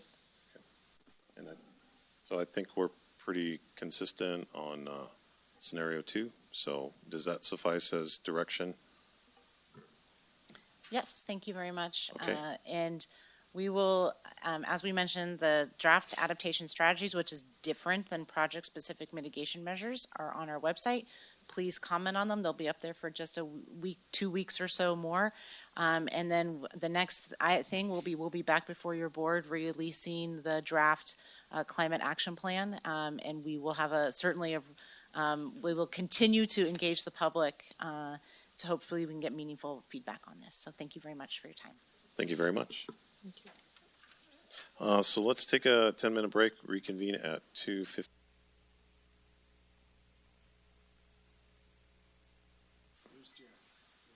Okay. Welcome back to the meeting of the Tuolumne County Board of Supervisors. It's July 20th. We just finished our 1:30 appointment, and so we'll move back onto the regular agenda. So we were on items 8, but that item has been pulled. Is that correct? So item 8 has been pulled, so we'll go ahead and move on to item 9. Look to Ms. Ryan. Could you please read that for us? Consideration of approving an amendment between Tuolumne County Advocacy and Outreach Program and Resiliency Village for temporary residents, i.e. securing hotel rooms, and case management services, increasing the amount of the contract from $60,000 to $160,000, and recognize unanticipated ESG-CV revenue of $62,000, and increase appropriations by the same amount in the fiscal year 2021 Homeless Advocate Cost Center, authorizing the board chair to sign. And then just to preface this is about Resiliency Village, the organization's advocacy and outreach, and not associated with any projects that group is undertaking. Is that correct? Okay, so I'll kind of hold the discussion to that item. Thank you. Thank you. Good afternoon, Board and Chairman Campbell. One of the things that we learned with dealing with the homeless community is that time is of the essence. In February of 2021, the county put out a request for proposal for someone in the community to provide case management and obtain hotels and Airbnbs for those that are experiencing homelessness. We had a team of 4 individuals from the county who ranked and reviewed a single applicant, which was a Resiliency Village. And while there was only a single applicant, they do have to meet a certain standard, and they did. And they received that contract.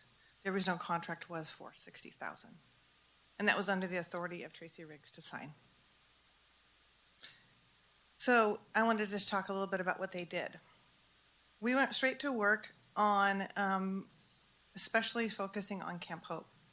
And because this is COVID funding, we wanted to make sure that we were keeping people safe. So the first thing we did is conducted a testing site at Camp Hope in conjunction with public health and many community members, including Resiliency Village. And I believe that we tested 22 people, and of those 22, 0 were COVID positive. So that was a great result. And we began housing people. After a few months of housing people, we then also did a vaccine clinic, not a testing clinic, a vaccine clinic where we vaccinated 25 people, both at Camp Hope and at some of the hotels that we had been providing shelter for people. And that went really well. And to date, we've had 0 positives and no outbreaks. So this funding is a COVID relief funding, and it is supposed to prevent COVID, and that's exactly what it did, because we're seeing with the single hotel rooms that there is little or no transmission. So to date, again, we've had no positive cases and no transmission. One of the things that we did learn in working with this particular demographic is that they really come with a unique set of issues and concerns, and they generally don't come into service, like I said, until time is of the essence and something is really wrong. And I don't think that we could anticipate the sheer volume of support and care that they would need.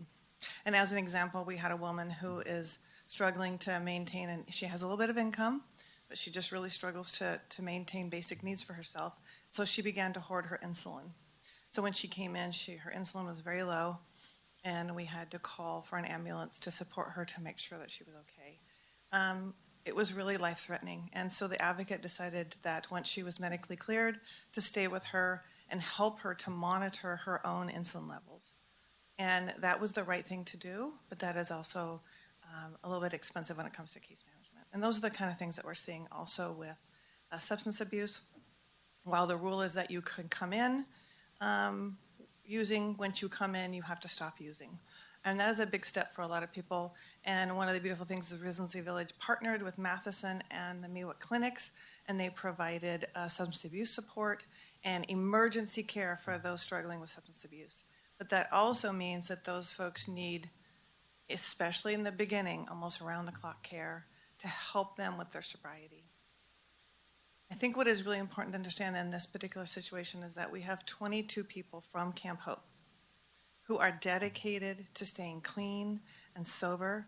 They're dedicated to moving forward. They're dedicated to the accountability they have to their own lives and to their community members, and they would like to stay in the program.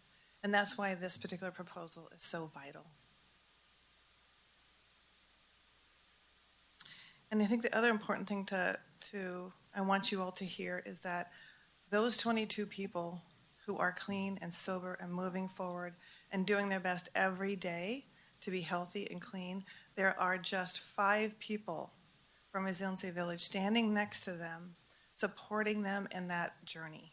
And they're absolutely dedicated to that work. And it is hard, hard work to support someone on their journey, but not become overly connected to their journey. And that is a really fine line that I believe Resiliency Village does beautifully every day. When something wasn't going right, no one complained. Someone just found a resource and said, we don't have enough food. This person needs clothing. This pet is in dire need of care. Whatever needed to be done, they found a resource. Sometimes someone volunteered their time. Sometimes we found a way to pay for it. And they did anything and everything that needed to be done for each of these people when they were dedicated to being in the program. And so that's why I think it's vital to continue this work, especially with these 22. And I know that some of them actually wanted to come here today. We were a little concerned that for their anonymity, but also just for their care. This can be a little traumatic. It is for me. No. So I asked today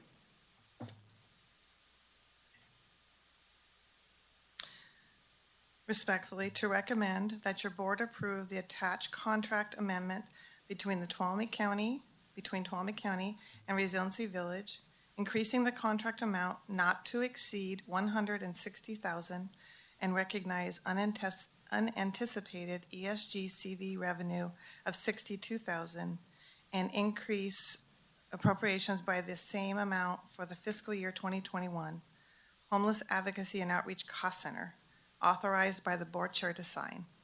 And this recommendation will require a 4/5 vote. Any questions? Questions? Well, it's 4/5, so. Yeah. Okay. So thank you for explaining that, the particulars of what this contract's about. I am in favor of amending this existing contract. And I really appreciate the expertise that Resiliency Village is bringing to the table here. Case management, helping on the relocation of the homeless population from Camp Hope. Realize you only had one return from the RFP. Perhaps in the future we can do what we can to seek out to see if there's anybody else out there that would also be willing to provide this type of service. I did do some of that. I'm sorry, Okay. I didn't mention that earlier. Yeah. I apologize. And sometimes it comes down to a training component where, maybe some of our folks from, public health might be even able to assist a little bit. But, yeah, thank you. Okay, is there any public comment? No wishing to speak on this? Okay, no public comment. Bring it back to the board for more discussion, or if there's a motion. I'll move to approve of staff recommendation. Second. Motion by Supervisor Brandon, second by Supervisor Half. Go ahead and call for the vote. All those in favor, please say aye. Aye. Okay, motion passes 4 ayes, 0 noes, 1 absent. Okay, thank you very much. Thank you very much for your time. Thank you. Okay, I think item 10 is next. Item number 10, consideration of waiving the first reading of an ordinance amending Chapter 2.24 and 3.20 of the Tuolumne County Ordinance Code related to purchasing and setting the second reading for August 3rd, 2021, effective September 2nd, 2021. Good afternoon. Liz Peterson with the County Administrator's Office. I am here today to discuss amending the ordinance code related to purchasing. Your board, delegates the authority for the purchasing agent to the county administrator. And that's all done in the Tuolumne County Ordinance Code. The purchasing agent is the head of the purchasing department and is responsible to establish policies for purchasing in an effective and economical manner. And our policies exist to ensure that we are responsible with taxpayer money and that we're spending it fairly and with transparency. So Chapter 2.24 of the Tuolumne County Ordinance Code details the duties of the purchasing agent, and Chapter 3.20 describes the methods for procurement. So the reason why I'm here today is because changes in California Government Code and adjustments to county functions have made these two chapters outdated. And further, in order to streamline the purchasing process for our county departments and provide more clarity as to where there is flexibility in purchasing and where the California Government Code limits or restricts purchasing, these two chapters of the Ordinance Code need to be updated.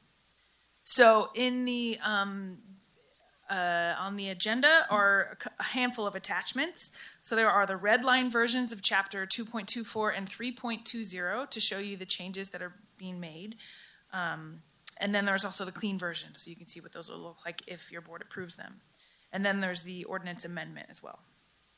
So again, the primary focus of the changes in the ordinance is to eliminate any specific dollar amounts wherever possible, and instead just reference the California Government Code.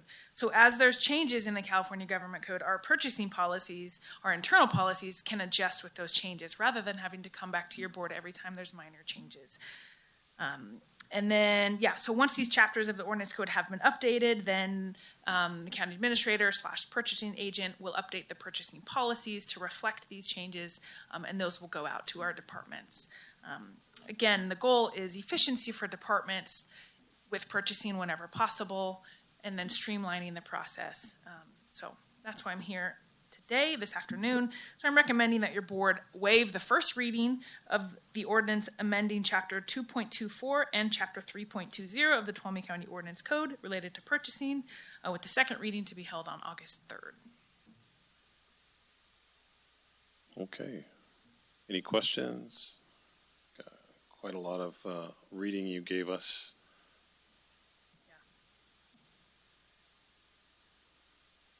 I have a question. Okay.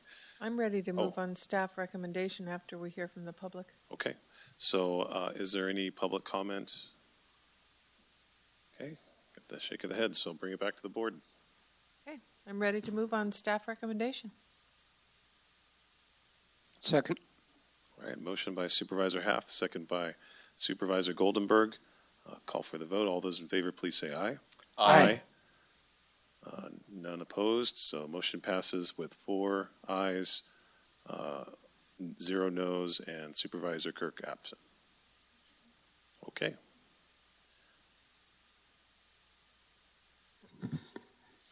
Steal back your microphone.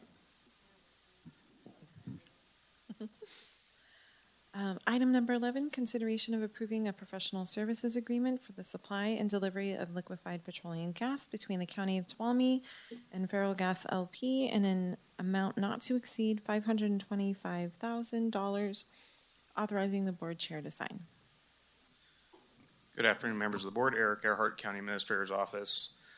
Throughout our facilities in Tuolumne County, we have propane located, and over the years, as we've acquired new facilities, moved into new places, we kind of just would reach out to the local vendors to find out what the current rates were, who had a tank at that location. So there was no structure to how propane vendors were selected at that time.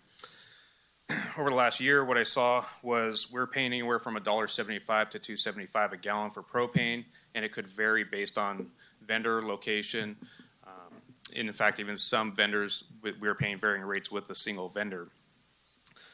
So in efforts to create some consistency in pricing and to reduce cost, we issued an RFP in May of 2021 for bids on propane to structure it much like we do with our mass fuel purchasing, where it's a certain fixed rate above what we call a differential price. And in this instance, we use the Targa price as listed in the weekly butane propane newsletter. We received 3 bids: Suburban Propane, JS West, and Feral Gas. All bids were reviewed by staff and county council. It was determined that Feral Gas was the lowest responsive bidder, and the differential price quoted at that time was 39 cents above the Targa price, and the total price at that time was $1.39 a gallon. Significant savings of what we're paying today. So one of the things you'll notice in the contract, or this is that is a 3-year agreement with the option to extend for 3 one-year terms. The not to exceed amount, $525,000, that does take into account the volatility of the petroleum market as well as the weather. We really don't know what it's going to do. This contract does not guarantee that we would spend $525,000 over the term.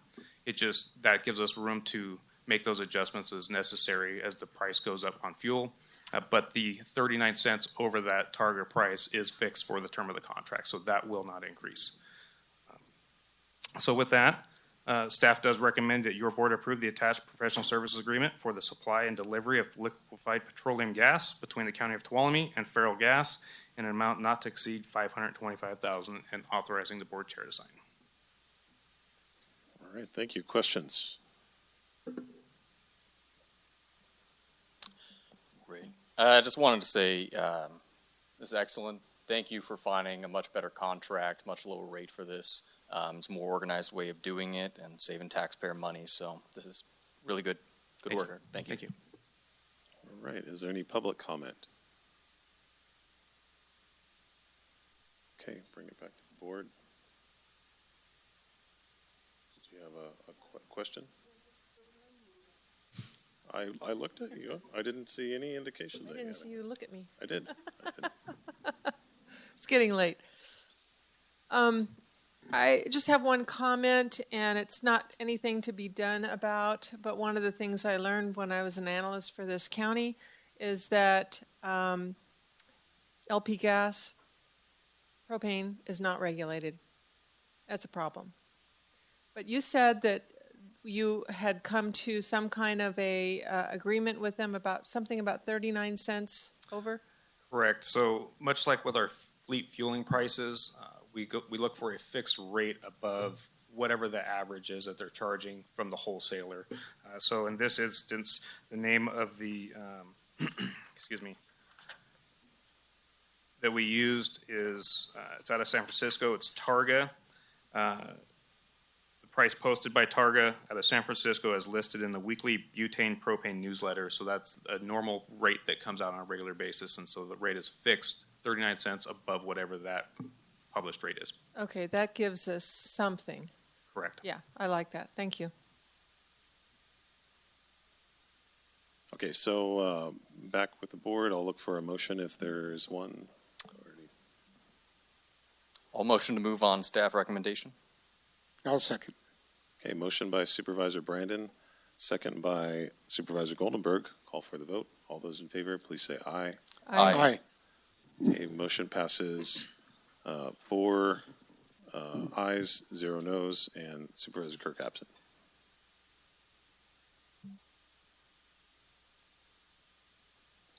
Item number 12, consideration of approving a contract for the full modernization of the elevators located at the Tuolumne County Administration Building and AN Francisco buildings with Capital Elevator Company in an amount not to exceed $382,790.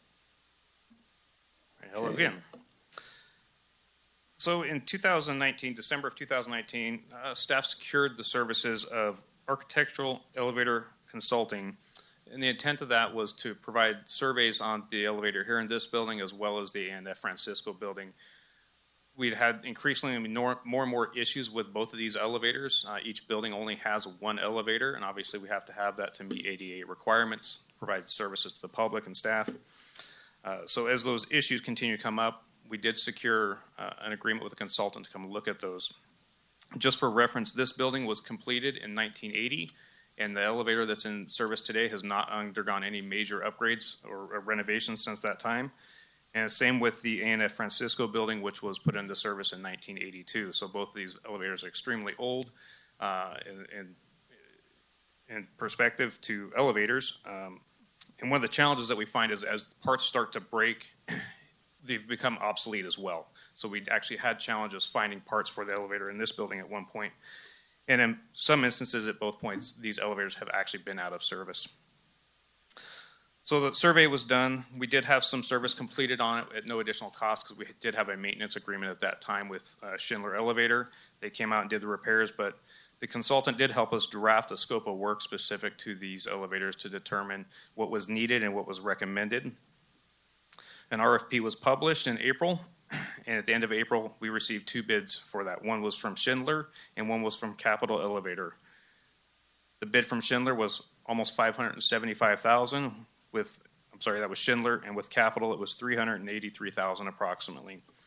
Both of these bids were reviewed by the consultant as well as staff, and based on the input from the consultant and the pricing, staff recommends awarding the contract to Capital Elevator for the full modernization and upgrade of the elevators. What that means is all the electronics, the control boards, the jack that actually goes in the ground that lifts the elevator up and down. ADA requirements will be met. That will include some interior changes as well to the cabin. Fire safety measures will be put in place as well, and some heating and cooling in the mechanic rooms for those as well will be updated.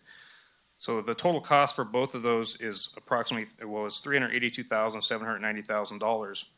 One of the things I do want to bring up is the total The total project is expected to take approximately 39 weeks, and this is 21 weeks worth of providing shop drawings, pre-manufacturing, getting everything ready for the actual construction side of it, and then each elevator is expected to take up to 9 weeks to do that work. So we will have to make some accommodations for staff and the public during that time. And the biggest impact will be on these board meetings where we may have to move 2 or more, but we will work as soon as a contract, if it is approved, we'll start working with the consultant and the contractor to really limit the impact to the public as far as making sure that we're being most efficient with the time and the elevator is not down as much. So with that, it is recommended that your board approve the attached professional services agreement with Capital Elevator Company for the upgrade and modernization of the elevators located at the Tuolumne County Administration Building and the ANF Francisco Building in an amount not to exceed $382,790. Okay, questions? So, sorry. If we approve this contract, in the meanwhile, we still have a service agreement in place for these elevators, is that correct? Correct. So our current agreement with Schindler will expire at the end of August, and earlier during the consent calendar, there was another agreement on there with Capital Elevator. And so they would actually take over the service and maintenance of these elevators as well as 5 other elevators that are operated by the county starting September 1st. Okay, and thanks for reminding me. I'd forgotten it was on consent. Yeah, just recently there's been some kind of minor issues. Getting on the elevator takes like about 10 seconds before that door closes. So maybe Correct. if we can get somebody in to have a look, it'd be appreciated. Yeah, correct. Thanks. Yes. Yeah, I mean, we've been talking about this for 5 years or more, and the elevator has actually malfunctioned when we had citizens in it in the past, and that's not a good thing. The one question I had was, I didn't see that there's a timeline in here. Did we have a projected completion date? Correct. So yeah, so the entire I may have project missed it. is approximately 39 weeks. The first 21 weeks is estimated. Again, these are estimates. That's where they're going to do their shop drawings. They'll do all the construction ahead of time that they can, getting all the parts and materials made and ready for installation. And so once we have that done, that's kind of like the first phase of the project. The second phase is where we'll see the elevators actually completely out of service because they will have to hoist them up into place, remove the jack from the ground, make sure that that well is still secure to install the new jack and bring everything back into place. But we're going to work with the consultant and the contractor to make sure that that downtime is as minimal as possible. And Okay. Once we get that timeline and the schedule, we will report back to your board immediately on that. Okay. All right, is there public comment? All right, no public comment. Bring it back to the board. Any discussion, or else I'll look for a motion? Make a motion to accept staff recommendation. Okay, I'll second. So motion by Supervisor Goldenberg, second by Supervisor Campbell. Call for the vote. All those in favor, please say aye. Aye. Okay, motion passes 4 ayes, 0 noes, and Supervisor Kirk absent. Thank you. Okay, so that was our last piece of regular business before the closed session, correct? So we'll go ahead and, if it's okay with everyone, we'll do reports now and then go into closed session. Does that work? Okay. Ms. Riggs. Okay. County Council reports. Okay. All right. Wow, going quickly. So I think I started with Supervisor Goldenberg last time, so I will start with Supervisor Half this time. All righty. Well, a lot of stuff happened this last week. It's really great to be out in Groveland and be part of the groundbreaking ceremony for the Community Resilience Center out there. We all participated in that, so that's nothing new to anybody here. I think the biggest news is the passage of the broadband legislation, $8 billion for infrastructure projects, $3.25 billion being for open access middle mile projects in the state, and another $2 billion for last mile projects that go into yours and my neighborhoods. To backtrack, for those who don't know, this all started with the CSAC, the California State Association of Counties, has a newly formed broadband committee. It started in January. I became part of that in January. We were the ones who went to the governor to ask for actually $8 billion in broadband infrastructure, and the governor was very excited, and after about a month's worth of contemplation, and I'm sure talking to his fiscal people, he proposed $7 billion. And last Thursday, the legislature voted unanimously to approve the $6 billion package. As far as I know, the governor has not signed it yet, but I wanted to report that in the Assembly, 78-0, that was the vote. And in the Senate, it was 39-0. I know that Bigelow did not vote on this, and I'm not sure why. I'm assuming it may have been a conflict of interest, but I don't know. There are other bills to continually watch out for that are broadband bills, SB 4 and AB 14, and there are reforms going on with those, and they have to go in and be signed by the governor by September 10th, so it's something to watch out for. But I wanted to say, before I go on any further, that I believe that your calls and your letters made a difference. Thank you so much for reaching out to everybody that you could regarding this, because it created the momentum that we needed. And to have a unanimous vote like this was incredible. It's unprecedented. But I also want to warn all of us that attempts have already started to thwart this momentum. There are going to be new bills coming forth to chip away at what was passed on Thursday. There is momentum by some of the internet service providers, the ones that you would commonly think of that are the big ones, to go by purely per capita distribution. This would just not work for all the strides we have made for rural counties. If we went by per capita here, we'd be at a loss. You know, that's not the objective of what we passed here. So I just want to bring that to your attention. So, and we should be prepared for a fight still about the middle mile piece. There's already undermining language I hear that's going on, because that's where the competition comes in, of course.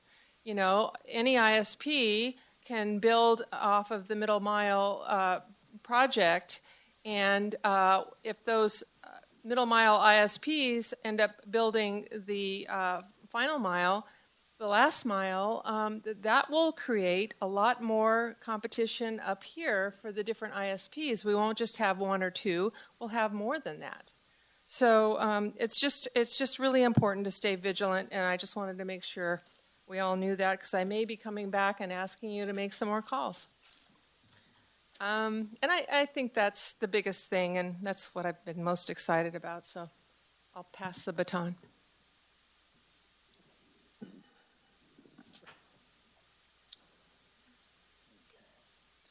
Yeah, as Supervisor Haft mentioned, it was a great opportunity to go out to Groveland and be able to sit with her and the rest of the board and staff in seeing a really great project.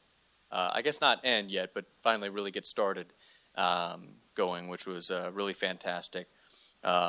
Very busy week as far as just the number of meetings. So we had our first meeting of the Columbia Area Action or Advisory Committee, CAC, which is kind of a local consortium of electeds to Columbia that the supervisor sits on for the area. Also having a meeting related to Public Works. There we go. Sorry, pulling up. Sheriff Pooley invited me out to do a really great tour of a potential area of county land that he has a project for related to farming and inmates, and a really interesting idea. If you haven't been out, I think several of us have. It was a great tour. It's a really bold idea. It's something I'm very interested in learning a lot more about as well. We had our meeting for the Homelessness Advisory Committee. where we ended up passing our bylaws unanimously. That only took about 2 meetings, which is great. We ran through 7 articles in about 45 minutes or so, which I'm very proud of. And it's functioning very well. Everybody's still very excited. Everybody wants to start taking actions. We're forming some of our ad hoc committees, including creating an orientation binder so that every member of the committee has the resources being prepared, and looking at other committees as well right now at some of the longer term projects that the group wants to do. It's being led in a very ground up way.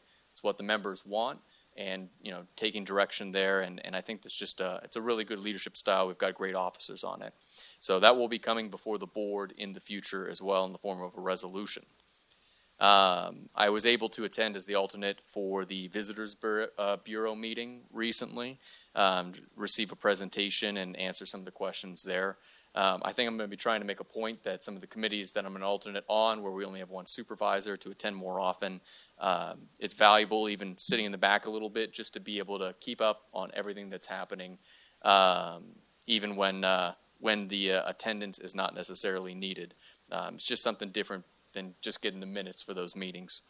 I was able to attend a really great fundraiser for the Chester and Push Horse Rescue out on Figueroa Road. Really fantastic thing, 16 different rescued animals. I wouldn't believe the menagerie of other animals that they have. And this is for kids programs, to bring kids out to be able to experience foster kids with the horses out there. There's a really beautiful barbecue. They raised a good amount of money, but I think they're going to try and do a monthly fundraiser. So if you ever get the chance, you meet some cool horses, cool people, they should be having another one coming up. I toured around Jamestown with a local business owner that's looking for a place to potentially set up. I think things are happening in Jamestown always, which is fantastic. And of course, we had our planning committee meeting. We're reviewing Title 17, both on the Housing Policy Committee as well as the Planning Committee. I posted about this on my Facebook page, but this is going to be obviously a huge endeavor, so soliciting a lot of comment on this as we look at our land use, housing, building, and permitting policies as well. Let's see. Reglazed a bunch of windows at my house. That took about 3 hours, which was fun, and drove all the way up, I think through Chairman Campbell's district, up Italian Bar all the way to Camp 9 Bridge, and then back down through Calaveras, which also took about 4 hours. And boy, I'm really happy we redid the shocks on that car. I believe we finished our review of the Tuolumne County Behavioral Health Advisory Board bylaws. This is something that was taken on by that group. I've been participating in to help with, so hopefully that will be coming back soon as well.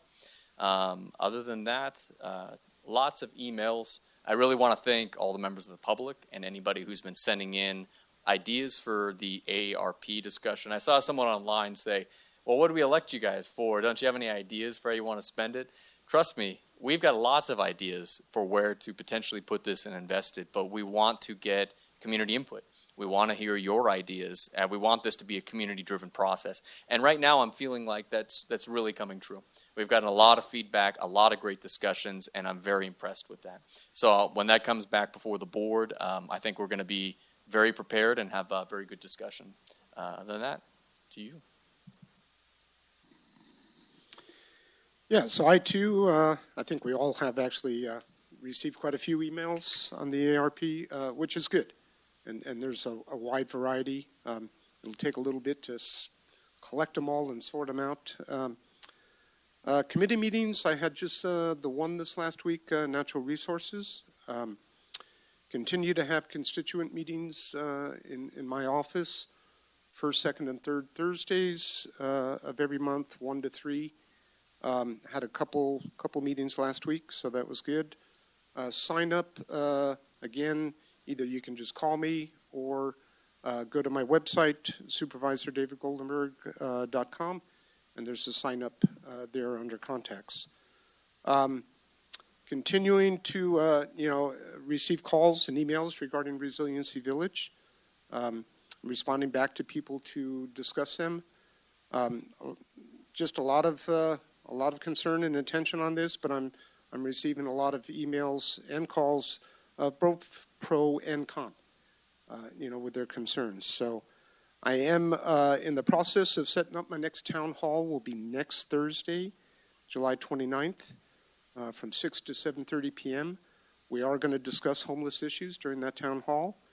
And I'll have some guest speakers. As of right now, Clay Brown, our Tuolumne County homeless advocate, will be there.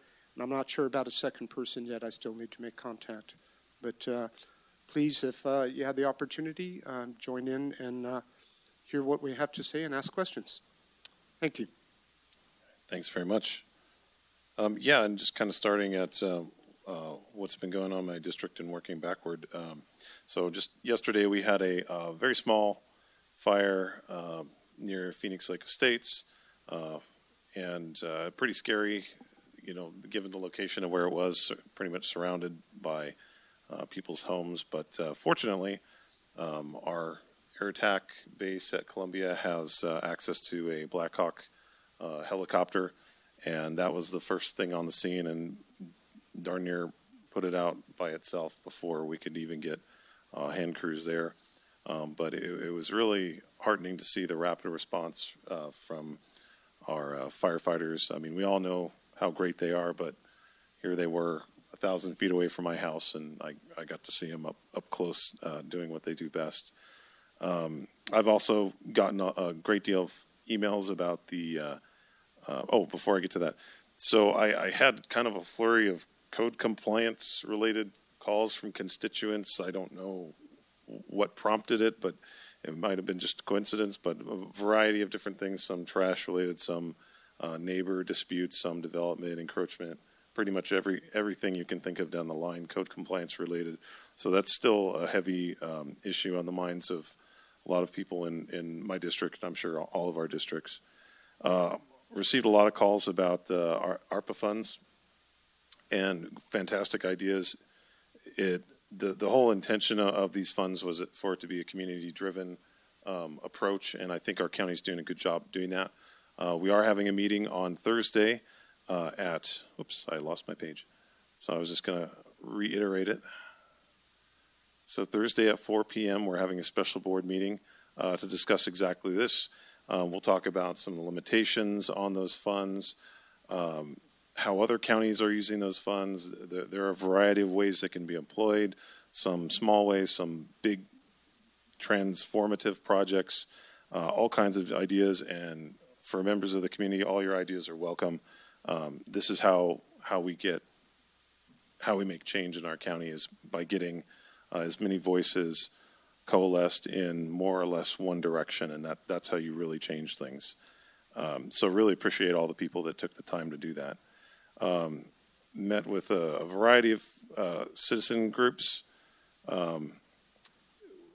So on the Tuolumne County Transportation Council, we authorized the purchase of our first electric van, which I'm excited about.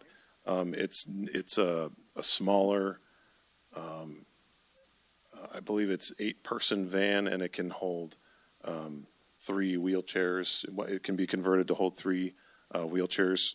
So we're kind of trying to right-size our public transport rather than go from the model of having large buses that go all over the county on fixed routes. We're looking at some of the dial-a-ride driven. That's where a lot of our ridership comes from, and so we're trying to meet the changing demands of our community in terms of transportation. I'd say that I have many other things, but I would say those are the highlights.